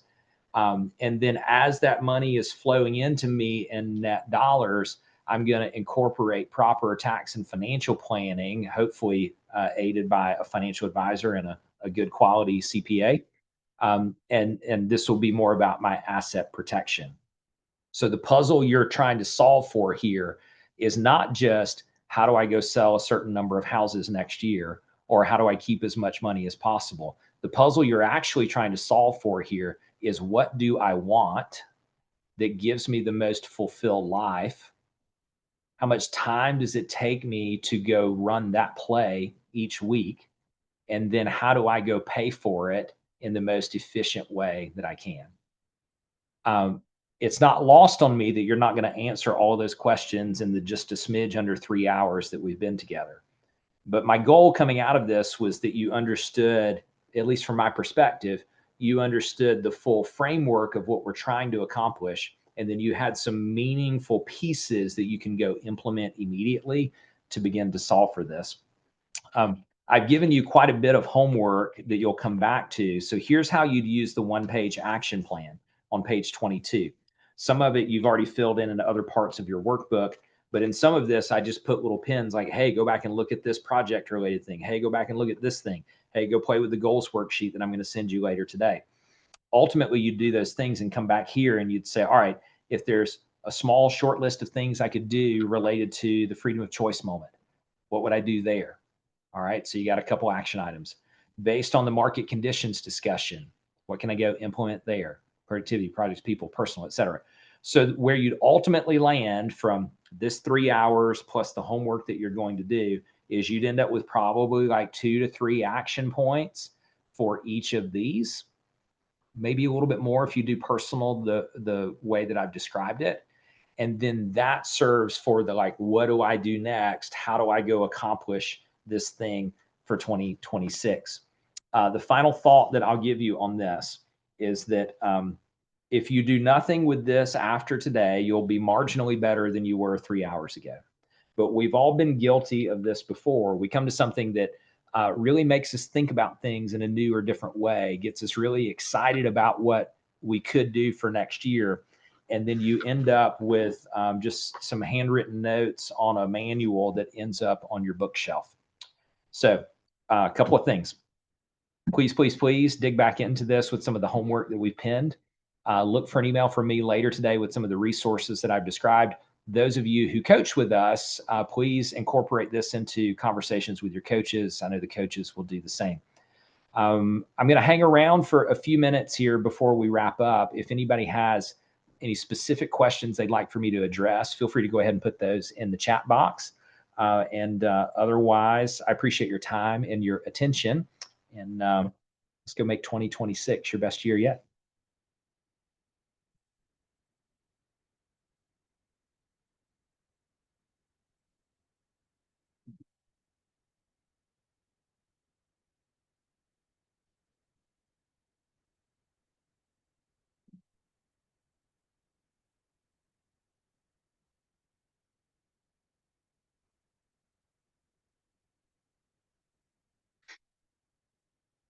Thanks, everybody. Appreciate your kind comments over in the chat box. I'll hang around for another minute or so in case any questions roll through. And otherwise, enjoy the rest of your day.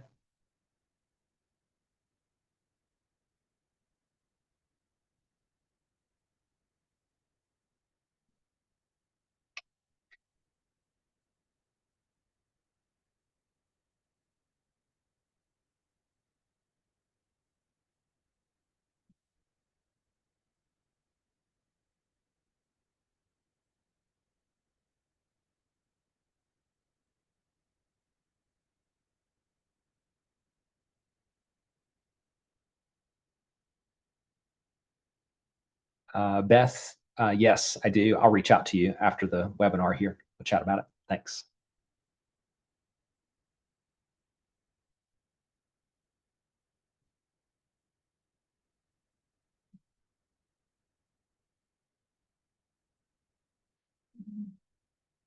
All right. Thanks again, everybody. We'll see you around.